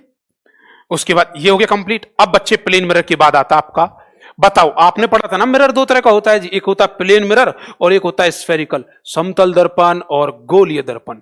प्लेन मिरर, समतल दर्पण, फिनिश। अब कौन सा आएगा? गोलीय दर्पण।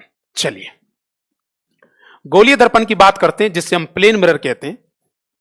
Plane mirror, sorry spherical mirror. और स्फेरिकल मिरर आपको पता है 2 तरह का होता है, बोलो कौन कौन सा? एक होता है कॉनकेव और एक होता है कॉन्वेक्स, ठीक है? कुछ बच्चे बोल रहे सर क्लास रोज होती, हाँ जी बिल्कुल, कोर्स कंप्लीट होगा, क्लास रेगुलर होगी, आज से होगी। हाँ जी, कुछ वजह थी, मैं उसके बाद क्लास नहीं कर पाया। हाँ जी बिल्कुल बच्चे, और अब क्लास प्रॉपर होगी बहुत अच्छे से। जिन बच्चों ने अब तक ज्वाइन नहीं किया है वो अब कर सकते हैं, कुछ नहीं बिगड़ा अभी उनका, बिल्कुल फ्रेश एकदम ये तरीके से, ठीक है जी? न्यूमेरिकल का मैसेज रहेगा, ऑप्टिक्स पे दूंगा मैं कम से कम 5 से 6 क्लास दूंगा, और उसके बाद आप क्वेश्चन बना के देखना, आपको लगेगा, ठीक है जी? बात करते हैं बच्चे हम, बस 4 से 5 दिन जो क्लास हो रही है, 4 से 5 क्लास आप मेरे पे छोड़ दीजिए, उसके बाद क्वेश्चन करना, आपको अपना आप ऑटोमेटिक मजा आएगा, क्वेश्चन बनेंगे। बात करते हैं जी कॉनकेव की, कॉनकेव, ठीक है जी? कॉनकेव मिरर, बोलो इसे कौन सा मिरर कहते हैं? कॉनकेव को बोलते हैं बच्चे अवतल दर्पण। अगर आप इतने ही समझदार हो तो बताओ कॉनकेव मिरर में कितनी इमेज बनाई थी मैंने? कितनी इमेज बोली थी? 6 बोले था ना? अच्छा, लेंस का कौन सा ऐसा पार्ट है जिसमें 6 इमेज बनती हैं? सर कॉन्वेक्स लेंस, इसका उल्टा है। इसे बोलते हैं अवतल और उसे बोलते हैं बच्चे उत्तल। अब इसके अंदर इमेज बनानी है। एक बात याद रखना, अपने को क्या है? अपने को तो इमेज बनानी है जी, हमारा टारगेट ही है। कुछ एक बच्चे ने पूछ लिया था, कमेंट्स में देख रहा था मैं, कि सर इमेज क्यों बनाते हैं? भाई इमेज बनाने की वजह से ही हम न्यूमेरिकल कर पाएंगे। बहुत अच्छे अच्छे लेवल के न्यूमेरिकल दूंगा। आप एयरफोर्स और कंपटीशन देखो कितना जबरदस्त होता जा रहा है। ऐसा नहीं है कि सिर्फ बच्चा करते जा रहा है। बिल्कुल हिंदी में भी एक्सप्लेन कर रहा हूं बच्चे। प्रतिबिंब की बात करता, प्रतिबिंब कितनी बनेंगी। कॉनकेव बात करें, कॉनकेव मिरर की इमेज बनाने का तरीका बता रहा हूं मैं। पहले तो ये देखो, बताओ ये कौन सा मिरर है? बोलो ये कौन सा मिरर है? कॉनकेव की कॉन्वेक्स? हां जी, कॉनकेव की कॉन्वेक्स। ये मिरर कौन सा है? कॉनकेव है कि कॉन्वेक्स है? हां जी मिरर है, अभी कोई मिरर नहीं है।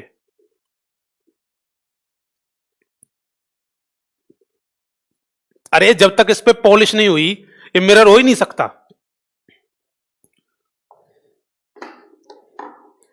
चलिए ये है जी कॉनकेव मिरर, और देखो ये अब बनेगा कॉनकेव मिरर। पॉलिश हो गई। अच्छा बच्चे मैं बार बार बोल रहा हूं, मैं बार बार कमेंट्स पे ध्यान नहीं दे सकता, यहां ध्यान देना, बहुत अच्छे से बताते हैं। ठीक है जी। वो जी अपने को क्या है? अपने को तो इमेज बनानी है। देखो dash dash dash dash dash. अगर ये ऐसे ना होता तो ऐसे होता, और ऐसे होता तो ये स्फेरिकल का पार्ट होता कि नहीं होता? बिल्कुल होता। तो बोलो अगर ये ऐसे होता तो बच्चे ये इसका सेंटर होता कि नहीं होता? इसे सेंटर कहते हैं, रेडियस ऑफ कर्वेचर, जिसे सेंटर कहेंगे सी। यहां से यहां तक ये इसकी त्रिज्या है ना, रेडियस है ना। अरे ये पूरा का पूरा डायामीटर है, ये रेडियस होगी नहीं होगी? तो इसे बोलेंगे हम आर, रेडियस ऑफ कर्वेचर, वक्र त्रिज्या। क्लियर जी? उसके बाद क्या कहता है? रेडियस ऑफ कर्वेचर, इसके बीचों बीच में जो डिस्टेंस होता है उसे हम एफ कहते हैं। एफ का मतलब फोकल लेंथ, फोकल दूरी, और इस पॉइंट का नाम होता है फोकस। ये फोकल लेंथ है लेकिन ये फोकस है, और इस पॉइंट पे जो जहां ये कट करता है, ये लाइन कट करती है, उसे बोलते हैं पोल, जिसे हम ध्रुव कहते हैं जी, पोल कहते हैं। और जो ये लाइन कट करती है इसका नाम है प्रिंसिपल एक्सिस, मुख्य अक्ष इसे हिंदी में कहा जाता है। क्लियर है जी? मैंने बार बार बोला अपने को क्या, अपने को तो इमेज बनानी थी, काम हो गया, ऐसे रख दिया। आज मैं अगर आपके सामने कहूं तो आप कहोगे सर एक सी होता है, एक एफ होता है, एक पी होता है, एक प्रिंसिपल एक्सिस होती है, और पूरा मिरर फॉर्मेशन में अब मैं डायग्राम बनाऊंगा। देखिए अब जो मैं डायग्राम बनाऊंगा, अगर नहीं बना पाए बच्चे तो देखो ऐसे। बोलो ये कौन सा मिरर है? कॉनकेव। ओ जी अवतल दर्पण है। ठीक है, बोलो ये क्या है? पोल। बोलिए ये क्या है? सी। बोलो ये क्या है? एफ। ये बात समझ आई नहीं आई? ठीक है यहां तक? हाँ जी ठीक है। ये इसका फोकस हो गया, ये इसका सी हो गया, सेंटर ऑफ कर्वेचर। ठीक है, अब देखिए बच्चे, कहता है इसमें इमेज फॉर्मेशन बनानी है। एक बात याद रखना बच्चे, इमेज वो बच्चा बना सकता है जिससे 3 रूल्स आते होंगे। There are 3 rules. एक्चुअल में 3 नहीं, वो 4 हैं। आपको पता लग जाएगा सर 3 क्यों लिखा है, 4 क्यों नहीं है। 4 रूल्स हैं, जिस बच्चे को ये 4 रूल्स आते हैं जी वो इमेज बना सकता है। रूल नंबर 1, रूल नंबर 1, चारों रूल्स यहां बनाऊंगा।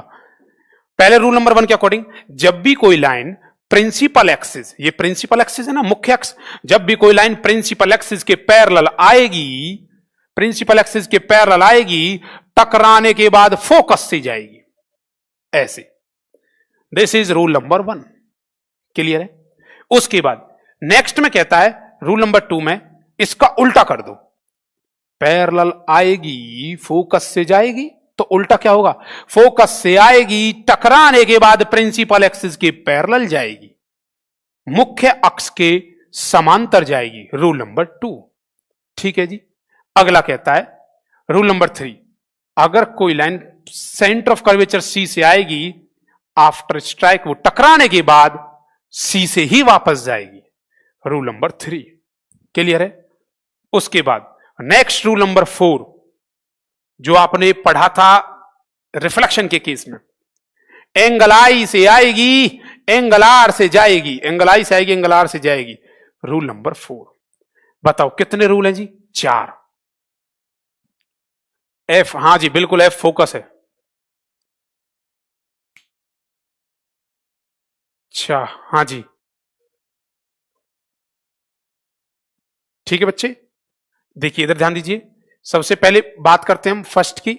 बताओ 4 रूल्स कौन कौन से हैं। सबसे पहले फर्स्ट रूल, फर्स्ट की बात करें, पैरेलल आएगी, फोकस से जाएगी, फोकस से आएगी, टकराने के बाद फोकस से जाएगी, प्रिंसिपल एक्सिस पैरेलल जाएगी, सी से आएगी, सी से जाएगी, एंगल आई से आएगी, एंगल आर से जाएगी। ठीक है बच्चे, मैं ज्यादा चाहूं तो इन चीजों को आपको बहुत डीप से बता सकता हूं, कोई नहीं, बस इतना है जो मैं बताऊंगा इससे क्वेश्चन बनेंगे, कंटेंट पूरा कवर होगा।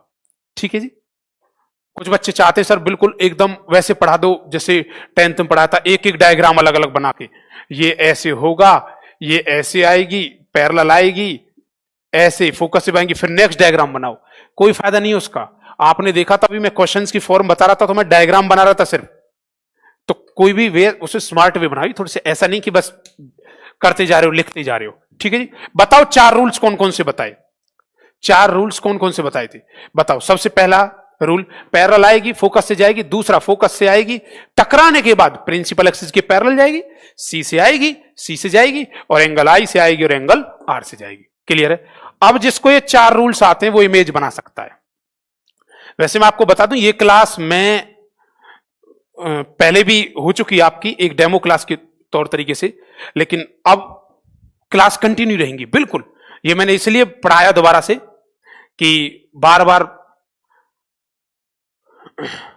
अच्छा जी, हाँ जी, ये मैंने इसलिए पढ़ाया बच्चे कि अब बच्चे जो नहीं जुड़ पाए थे तो वो उनके लिए कंटिन्यू बन जाए, क्लासेस कंटिन्यू रहें। ठीक है जी। अब देखिए इमेज बनाते हैं,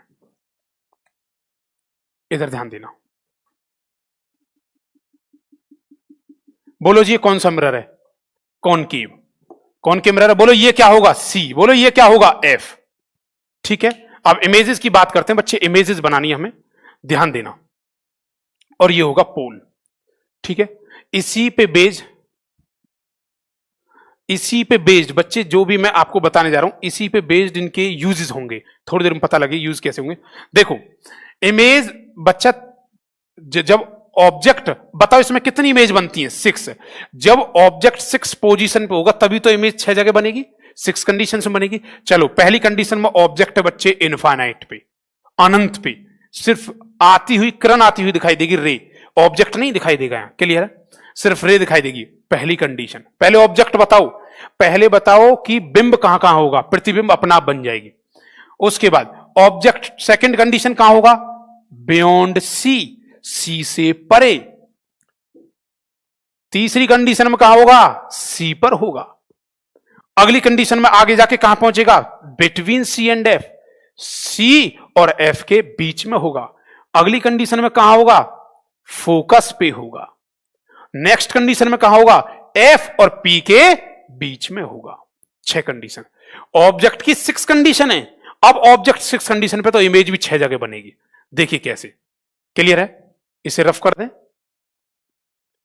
अब मुझे रफ करने के साथ साथ बच्चे मुझे बताइए कौन कौन सी कंडीशन है, कैसे। बताओ पहली कंडीशन में ऑब्जेक्ट कहां था? पहली कंडीशन में ऑब्जेक्ट कहां था सर? इनफाइनाइट पे था, अनंत पे था। दूसरी कंडीशन में कहां है? Beyond C. अगली कंडीशन में कहां आएगा? सी पर। नेक्स्ट में कहां आएगा? Between C and F. अगली कंडीशन में कहां आएगा? फोकस पे। और अगली कंडीशन में कहां आएगा? एफ और पी के बीच में। ठीक है। अच्छा मुझे एक बात और बताइए, अगर सामने मिरर है, सामने मिरर है, अगर हम मिरर की तरफ चलते हैं, अगर हम ऑब्जेक्ट मिरर की तरफ चलता है तो इमेज उसके अपोजिट चलती कि नहीं चलती? ये ऑब्जेक्ट है, ये इमेज है, तो अगर ऑब्जेक्ट ऐसे चल रहा है तो इमेज भी तो ऐसे चलेगी, ऐसे। ये ऑब्जेक्ट है और ये इमेज है, ऐसे चलेगी ना, उसके अपोजिट चलती है, ऐसे यहां होगा। देखिए पहली कंडीशन में ऑब्जेक्ट इनफाइनाइट पे है जी, और आपको पता है जब भी कोई रे प्रिंसिपल एक्सिस के पैरेलल आएगी, प्रिंसिपल एक्सिस के पैरेलल आएगी, टकराने के बाद फोकस से जाएगी। तो उसकी इमेज कहां बनेगी? फोकस पे। यहां से जो इमेज बनती है, इमेज में 3 तरह से क्वेश्चन आता है कि इमेज की पोजीशन कहां होगी, इमेज की पोजीशन कहां होगी। दूसरा पूछता उसका नेचर कैसा होगा, और तीसरा उसका साइज। और अगर ये समझ में आ गया तो यूजेस ऑटोमेटिक समझ आ जाते हैं, और यूजेस और न्यूमेरिकल वाला पार्ट। ठीक है जी। कहता पैरेलल आएगी, इमेज कहां बनेगी? फोकस पे। अच्छा, ऑब्जेक्ट कहां था जी? अब इनफाइनाइट पे, तो इमेज कहां बनी? फोकस पे। अब ऐसा करो, ऑब्जेक्ट को एक कदम शिफ्ट करेंगे, इमेज ऑटोमेटिक एक कदम शिफ्ट कर जाएगी इस तरफ। बताओ आज ऑब्जेक्ट कहां आएगा? बियॉन्ड सी। सेकंड कंडीशन यही है ना, बियॉन्ड सी, सी से परे होगा। अच्छा, अब जिन बच्चों ने ये कहा था ना सर इमेज समझ नहीं आई है, वो साथ साथ बोलते चलेंगे। हाँ, क्लियर है जी? हाँ जी। आप देखो, सेकंड बताओ, मैंने 4 रूल्स बताए थे बच्चों। उन 4 रूल्स में से अगर कोई भी बच्चा, उन 4 रूल्स में से अगर कोई भी बच्चा 2 रूल अप्लाई कर देगा तो वो इमेज बना देंगे, उससे इमेज बन सकती है। कोई 2 रूल, पैरेलल आएगी फोकस से जाएगी, एक चाहो और बना सकते हो आप, कोई भी। सी से आएगी, सी से जाएगी टकराने के बाद, तो इमेज कहां बनेगी? Between C and F. ठीक है। कोई बच्चा ऐसा आया सर मैं तो 2 रूल अलग से अप्लाई करूंगा, पैरेलल आएगी फोकस से जाएगी, वो ये भी कह सकता है एंगल आई से आएगी, एंगल आर से जाएगी। देखो फिर भी यहां कट करेगी। बात समझ आई? किसी को नहीं है पसंद सर फोकस से आएगी टकराने के बाद प्रिंसिपल एक्सिस पैरेलल जाएगी, उसके अकॉर्डिंग भी यहां कट करेगी। तो आपको सिर्फ ये 4 रूल्स में से सिर्फ 2 रूल अप्लाई करने हैं। बताओ, जब ऑब्जेक्ट हमारा इनफाइनाइट पे था तो इमेज कहां बनी? फोकस पे। आज मेरा ऑब्जेक्ट बियॉन्ड सी है, कहां है बच्चे? बियॉन्ड सी, सी से परे, तो इमेज कहां बनी? बिटवीन सी एंड एफ, सी और एफ के बीच में बनी। क्लियर है? अब ऑब्जेक्ट को एक कदम शिफ्ट करिए, ये यहां से बताइए, ये देखिए बच्चे, ये सी है, ये एफ है। हाँ जी, यहां तक निकाल दिया। अब बताओ ऑब्जेक्ट कहां आएगा? सी पर। ऑब्जेक्ट आएगा सी का। अच्छा, इमेज जब ऑब्जेक्ट मेरा यहां था, बियॉन्ड सी था, तो image between C and F बनी।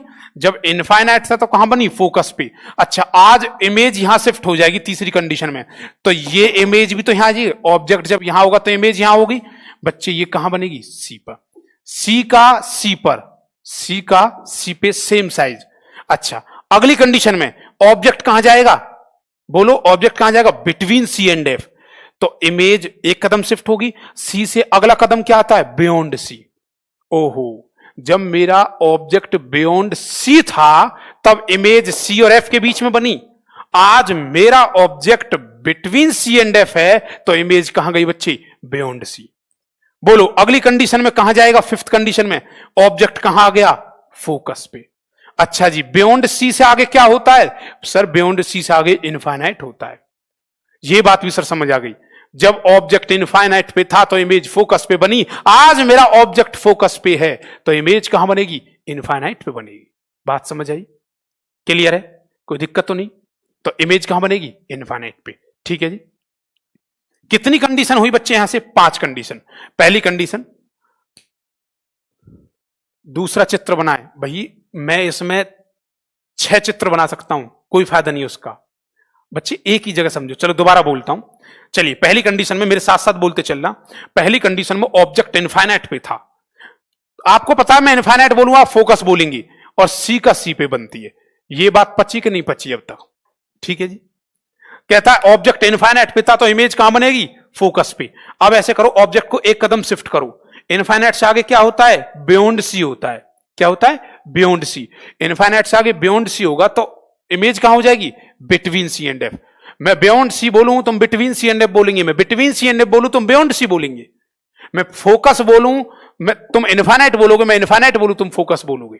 क्लियर है? कोई दिक्कत तो नहीं? ठीक है, ये बात बनती गई। अच्छा, पहली कंडीशन में ऑब्जेक्ट कहां था जी? इनफाइनाइट। इमेज कहां बनी? फोकस पे। अगले कदम में ऑब्जेक्ट कहां गया? बियॉन्ड सी। इमेज कहां आएगी? बोलो इमेज कहां आएगी? जैसे ही वो आएगा तो between C and F shift हो जाएगी, सी का सी पर। अगली कंडीशन में ये कहां जाएगा? बिटवीन सी एंड एफ, और ये कहां चली जाएगी? बियॉन्ड सी। क्लियर है। अगली कंडीशन में ये क्या आएगा, फोकस, इमेज कहां पहुंच जाएगी, इनफाइनाइट। क्लियर है। कितने केस बने, 5। क्लियर है। अगला एक छठा केस और, आज ऑब्जेक्ट एफ और पी के बीच में है, एफ और पी के बीच में, तो सर जी इनफाइनाइट से आगे तो कुछ होता नहीं है। इस कंडीशन में इमेज दर्पण के मिरर के पीछे बनती है। क्लियर है, मिरर के पीछे बनती है। तो किस कंडीशन में इमेज जो है, किस कंडीशन में इमेज दर्पण के पीछे बनेगी कि ऑब्जेक्ट को कहां रखा जाए, तो आपका जवाब होगा सर ऑब्जेक्ट एफ और पी के मिड में होगा, एफ और पी के बीच में होगा। बात समझ आई, क्लियर है। हां जी, कोई दिक्कत तो नहीं, 6 के 6 केस हो गए। अच्छा, क्या आपको इमेज बनानी आती है, जो बच्चा ध्यान दे रहा है उसे कर पाएगा उसे ढंग से। अच्छा, अब आते हैं नेचर। नेचर होता है जी 2 तरह का, एक होता है रियल एंड इन्वर्टेड, एक होता है वर्चुअल एंड इरेक्ट। रियल मतलब आप बोलोगे वास्तविक और उल्टा, और वर्चुअल एंड इरेक्ट को बोलते हैं बच्चे हम सीधा और आभासी। अच्छा, जब भी मैं वर्चुअल बनाऊंगा ना, जब भी वर्चुअल बनाऊंगा वो डैश डैश में बनेगा, हकीकत में पता है कैसे बननी चाहिए थी, dash dash dash dash dash. सिर्फ आभास होता है, जहां डैश डैश डैश दिख जाए इसका मतलब वो वर्चुअल एंड डायरेक्ट बन रही है। ठीक है जी, चलिए उसके बाद बात समझ आई।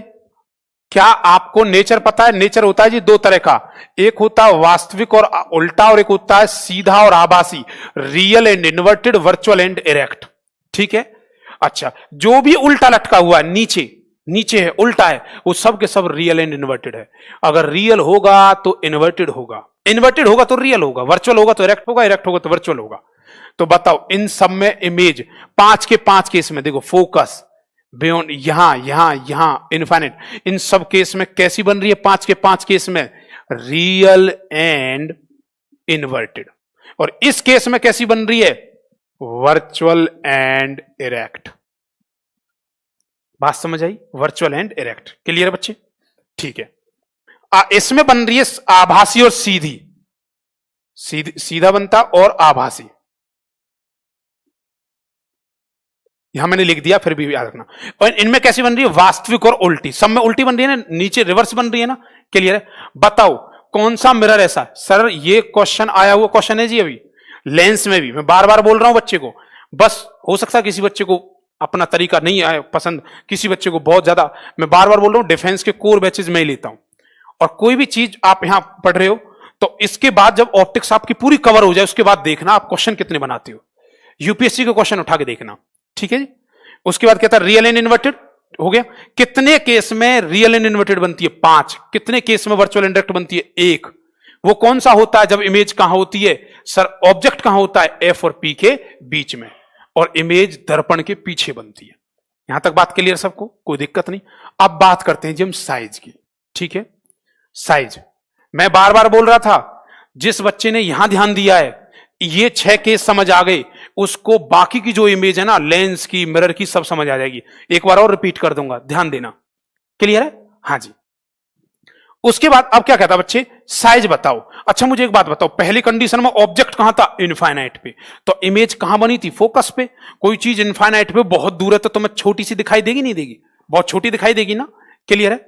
ऐसे तो अगर ऑब्जेक्ट इनफाइनाइट पे होगा तो इमेज का साइज कैसा होगा, छोटा होगा, डिमिनिश्ड होगा। जैसे जैसे वो आगे आता जाएगा साइज बढ़ता जाएगा, ये देखो। अच्छा, जैसे ही वो बियॉन्ड सी, अच्छा मैं बोलूंगा बियॉन्ड सी, तुम क्या बोलोगे, बिटवीन सी एंड एफ।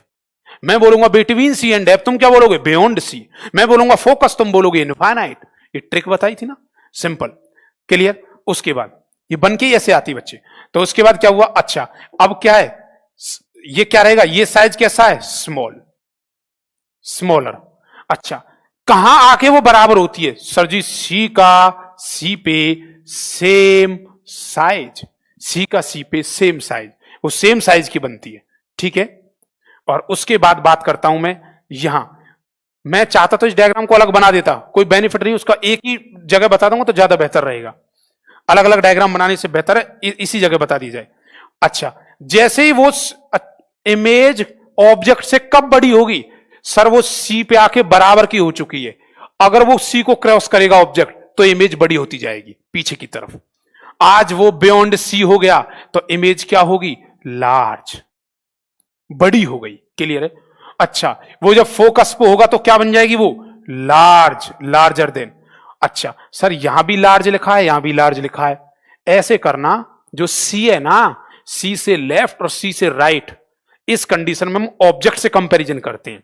बोलो same size of, same size of, same size of object, और इसमें क्या बोलोगे, smaller than object, larger than object.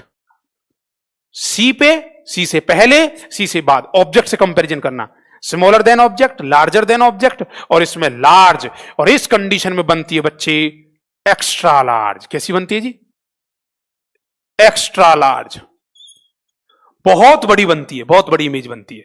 ठीक है जी, याद रहेंगे। अच्छा, क्या आपको इमेज बनानी आती है? Yes sir. क्या आपको नेचर पता है? Yes sir.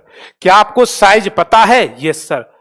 सर जितना मैं आपको बता देता हूं, जितना मैं इस पे ध्यान दे रहा हूं ना बार बार बताने के लिए, उसकी वजह यह है, उसकी वजह यह कि जितने भी आगे लेंस और मिरर है ना, वो सब कवर हो जाएंगे। अब ध्यान देना, ठीक है? एक बार स्टार्ट करते हैं। मैंने आपसे कहा आपको उसकी पोजीशन, उसकी साइज और जो नेचर है, ये सब कुछ बताना है। पहली कंडीशन में बोलो कहां था ऑब्जेक्ट। पहली कंडीशन में ऑब्जेक्ट कहां था जी, इनफाइनाइट। बोर्ड पे कोई नहीं देखेगा, अपने अकॉर्डिंग बना। ऑब्जेक्ट कहां था बच्चे, इनफाइनाइट। बोलो ऑब्जेक्ट इनफाइनाइट पे था तो इमेज कहां बनेगी, फोकस। क्लियर है? कोई दिक्कत तो नहीं? फोकस पे। बोलो उसका नेचर कैसा होगा, उल्टी बनेगी ना, रियल एंड इन्वर्टेड होगा। साइज कैसा होगा, डिमिनिश्ड होगा, छोटा होगा। बात समझ आई? अगली कंडीशन में ऑब्जेक्ट कहां आएगा, अच्छा इनफाइनाइट से आगे क्या होता है, बियॉन्ड सी। मैं बियॉन्ड सी बोलूंगा तो इमेज कहां बनेगी, between C and F. Clear है? साइज कैसा होगा, स्मॉलर देन ऑब्जेक्ट होगा। बात समझ आई? स्मॉलर देन ऑब्जेक्ट, ऑब्जेक्ट से छोटा होगा। नेचर कैसा होगा, रियल एंड इन्वर्टेड होगा सर। अगली कंडीशन में ऑब्जेक्ट कहां है, सी। सी का सी पे सेम साइज, बोलो नेचर कैसा रहेगा, रियल एंड इन्वर्टेड रहेगा। अगली कंडीशन कहां जाएगी, वो बिटवीन सी एंड एफ, तो इमेज कहां जाएगी, बियॉन्ड सी। आज वो सी को क्रॉस कर चुकी है, तो बोलो साइज कैसा रहेगा, लार्जर देन ऑब्जेक्ट होगा। बात समझ आई? क्लियर है? उसके बाद अगली कंडीशन में इमेज कहां जाएगी, जब यहां तक आ गई तो इसके बाद क्या जाएगी, फोकस पे। जब मैं फोकस बोलूं तुम क्या बोलोगे, इनफाइनाइट। साइज कैसा लगेगा बच्चे, लार्ज। क्लियर है? ये सब करने के बाद अगली कंडीशन में जब इनफाइनाइट से आगे तो कुछ होता नहीं है, अब ऑब्जेक्ट कहां गया, एफ और पी के बीच में। जैसे ही वो एफ और पी के बीच में आएगा, बताओ इमेज कहां बनेगी, बिहाइंड द मिरर बनेगी, दर्पण के पीछे बनेगी, लार्ज साइज होगा सर, एक्स्ट्रा लार्ज होगी, और वो सीधी बनेगी। सीधी बनेगी तो कैसी बनेगी, वर्चुअल एंड इरेक्ट बनेगी। क्लियर है? कोई दिक्कत तो नहीं है? ठीक है बच्चे, बात समझ आई? ये समझ आया? अब मैंने आपको बताया नेचर, साइज, इमेज, सब कुछ क्लियर है। अब देखना, कॉनकेव मिरर भी क्लियर, कॉन्वेक्स मिरर भी क्लियर, लेंस भी क्लियर, दोनों के दोनों। ठीक है जी? चलिए बच्चे एक बार स्टार्ट करते हैं। अब आपसे मैं पूछूंगा, बताइए कॉनकेव मिरर में, कॉनकेव मिरर में कैसी इमेज बनती है। कॉनकेव मिरर में कुछ बच्चों को अच्छा छुट्टी कर दें सर, प्लीज इसे ध्यान दे लो, कॉन्वेक्स भी वो हो जाएगा। ठीक है, वर्चुअल का मतलब होता है बच्चे आभासी और सीधी। देखो मैंने मिरर दो तो बताए थे ना, एक होता है कॉनकेव और एक होता है कॉन्वेक्स। अब जो भी ध्यान दिया मैंने इस पे ध्यान दिया था, अब तो तुम अपना आप कर दोगे, बस ध्यान देना एक बार ध्यान से। ठीक बच्चे, बताओ ये कौन सा मिरर है जी, देखो बोलो ये कौन सा मिरर है, कॉन्वेक्स, जिसे हम कहते हैं जी उत्तल। ठीक है, अब बताना बच्चे, ये ऐसे ना होता तो dash dash dash dash dash dash कैसे होता सर, सेंटर यहां होता, ये फोकस इसका यहां होता, ये पी यहां होता। बताओ इसमें कितनी इमेज बनती हैं, दो, दो इमेज बनती है ना। बताओ पहली कंडीशन में क्या है, ऑब्जेक्ट था इनफाइनाइट, कहां था बच्चे, इनफाइनाइट, अनंत पे। इनफाइनाइट होगी तो कहां जाएगी वो, फोकस पे, बन गई पहली इमेज। पैरेलल आएगी, फोकस पे बनेगी। दूसरी कंडीशन क्या है, वो इनफाइनाइट पे था, दूसरी कंडीशन में वो फाइनाइट पे है, वो दिखने लगा है। दूसरा केस, दो इमेज बनती है इसमें, पैरेलल आएगी, फोकस से जाएगी, ऐसे जाती है बच्चे टकरा के, वो आभास होता है डैश डैश डैश डैश। दूसरी कंडीशन, ऐसे आएगी टकरा के जाएगी, dash dash dash dash dash. तो ये कहां बनेगी? P और F के बीच में। क्लियर है? हमेशा इमेज अगर इनफाइनाइट है तो कहां बनेगी? फोकस पे। अगर फाइनाइट है तो कहां बनेगी? P और F के बीच में होगी। चलिए, पोजीशन पता लगी, दोनों इमेज पता लगी। क्लियर है? चलो, क्या आपको पोजीशन पता है? आप कहोगे यस सर, दोनों की कंडीशन पता है, फाइनाइट की और इनफाइनाइट की भी। क्या आपको साइज पता है? आप कहोगे सर साइज हमेशा कैसा होगा? छोटा होगा, साइज हमेशा स्मॉलर होगा। क्लियर है? अगली कंडीशन, क्या आपको नेचर पता है? नेचर, उसका कैसा नेचर होगा बताओ? रियल एंड इन्वर्टेड होगा या वर्चुअल एंड डायरेक्ट होगा? इरेक्ट मतलब सीधा है ना, तो क्या होगा? Virtual and erect. वर्चुअल का मतलब क्या होता है बच्चे? वास्तविक और सीधा होगा। क्लियर है? दो इमेज कंप्लीट, इसमें सिर्फ दो बनती है। क्लियर है? अब देखो, मैं कुछ बच्चों से कुछ क्वेश्चन पूछूंगा, अगर आपको पता है तो जवाब देने लगेंगे। बताइए कौन सा मिरर ऐसा है, कौन सा मिरर ऐसा है जिसमें हमेशा ही रियल एंड इन्वर्टेड बनती है? कौन सा मिरर ऐसा है जिसमें हमेशा ही रियल एंड इन्वर्टेड बनती है? कुछ बच्चों ने सोच लिया होगा, तो जवाब दे देता हूं, कोई सा भी मिरर ऐसा नहीं है जिसमें हमेशा ही रियल एंड इन्वर्टेड बनती है। सर कॉनकेव में, कॉन्वेक्स में बनती तो है, कॉनकेव में, लेकिन 5 केस में रियल एंड इन्वर्टेड होती है, 1 केस में वर्चुअल एंड इरेक्ट बनती है। कौन सा मिरर ऐसा है जिसमें हमेशा ही वर्चुअल एंड इरेक्ट बनती है? कौन सा मिरर है? कॉन्वेक्स मिरर है, उत्तल दर्पण। कौन सा दर्पण ऐसा है जिसमें दोनों तरह की इमेज बनती है, रियल एंड इन्वर्टेड भी और वर्चुअल एंड डायरेक्ट भी? तो जवाब क्या होगा तुम्हारा? कॉनकेव, जिसे हम क्या कहते हैं जी? अवतल दर्पण। अवतल दर्पण ऐसा होता है जिसमें दोनों तरह की इमेज बनती है। ठीक है, अब मैं कुछ हल्के से यहां पे 2 मिनट और लूंगा, आपकी यूजेस लिखूंगा और यूजेस के बाद ये टॉपिक कंप्लीट होगा। बाकी क्लासेस हम कंटिन्यू करेंगे बच्चे बाद में। देखिए, अब मैं यूजेस लिखने वाला हूं, यूज ध्यान देना बच्चे। कहेगा कॉनकेव और कॉन्वेक्स के उपयोग क्या है, यूज क्या है। कुछ बच्चे यूजेस को क्या करते हैं? रटते हैं, और कुछ का ये होता है कि हां यूजेस अगर पता है तो कर लेते हैं। देखिए, सबसे पहले मैं बात करता हूं कॉनकेव, और एक है जी कॉन्वेक्स। बोलो इसे क्या कहते हैं? अवतल। बोलो इसे क्या कहते हैं? उत्तल। अगली कंडीशन में मैं अगली क्लास में साइन कन्वेंशन और न्यूमेरिकल चलेंगे, इसके प्रॉपर न्यूमेरिकल। हाँ पता है मुझे, समय हो गया, टाइम हो गया। देखो, सिलेक्शन लेना थोड़ा सा करना पड़ेगा बच्चे, 2 मिनट और लेता हूं क्योंकि वो इससे ही जुड़ा हुआ है। सबसे पहले बात करते हैं हम कॉनकेव मिरर की। तो कॉनकेव मिरर में बात करें तो इसका यूज किया जाता है सेविंग मिरर में। सेविंग मिरर में इसका यूज किया जाता है, जो हम जनरली सेविंग यूज करते हैं। हेडलाइट में यूज किया जाता है इसका, हेडलाइट में इसका इस्तेमाल हो जाता है, और ईएनटी में यूज किया जाता है। जो ईएनटी डॉक्टर होते हैं, नोज और थ्रोट वगैरह के, आईज के, उनके लिए इस्तेमाल किया जाता है इसका। क्लियर है? दांत का जो डॉक्टर होता है, डेंटिस्ट जो होता है, वो इसी का इस्तेमाल करता है। अब सुनना कैसे। और इसमें मैं बात करूं, अगर मैं बात करूं कॉन्वेक्स की, तो कॉन्वेक्स के यूज में आप लिखना चाहेंगे तो लिखेंगे। इसका यूज किया जाता है बच्चे, कॉन्वेक्स का जो इस्तेमाल है, पहले कॉनकेव लिख लिया हो तो कॉन्वेक्स में आप लिखेंगे, इसका यूज किया जाता है साइड व्यू जो होते हैं, साइड साइड मिरर जो होता है, जो गाड़ियों को देखने के लिए इस्तेमाल किया जाता है पीछे। कुछ बच्चों को मैं लिखाऊंगा प्रॉपर, लेकिन बार बार बच्चे बोल रहे हैं सर टाइम हो गया, तो बार में कराऊंगा, इस पर ध्यान देना। देखो, ईएनटी का डॉक्टर होता है, ध्यान देना, वो दांत को चेक करता है कि भाई कोई दांत में कमी तो नहीं है।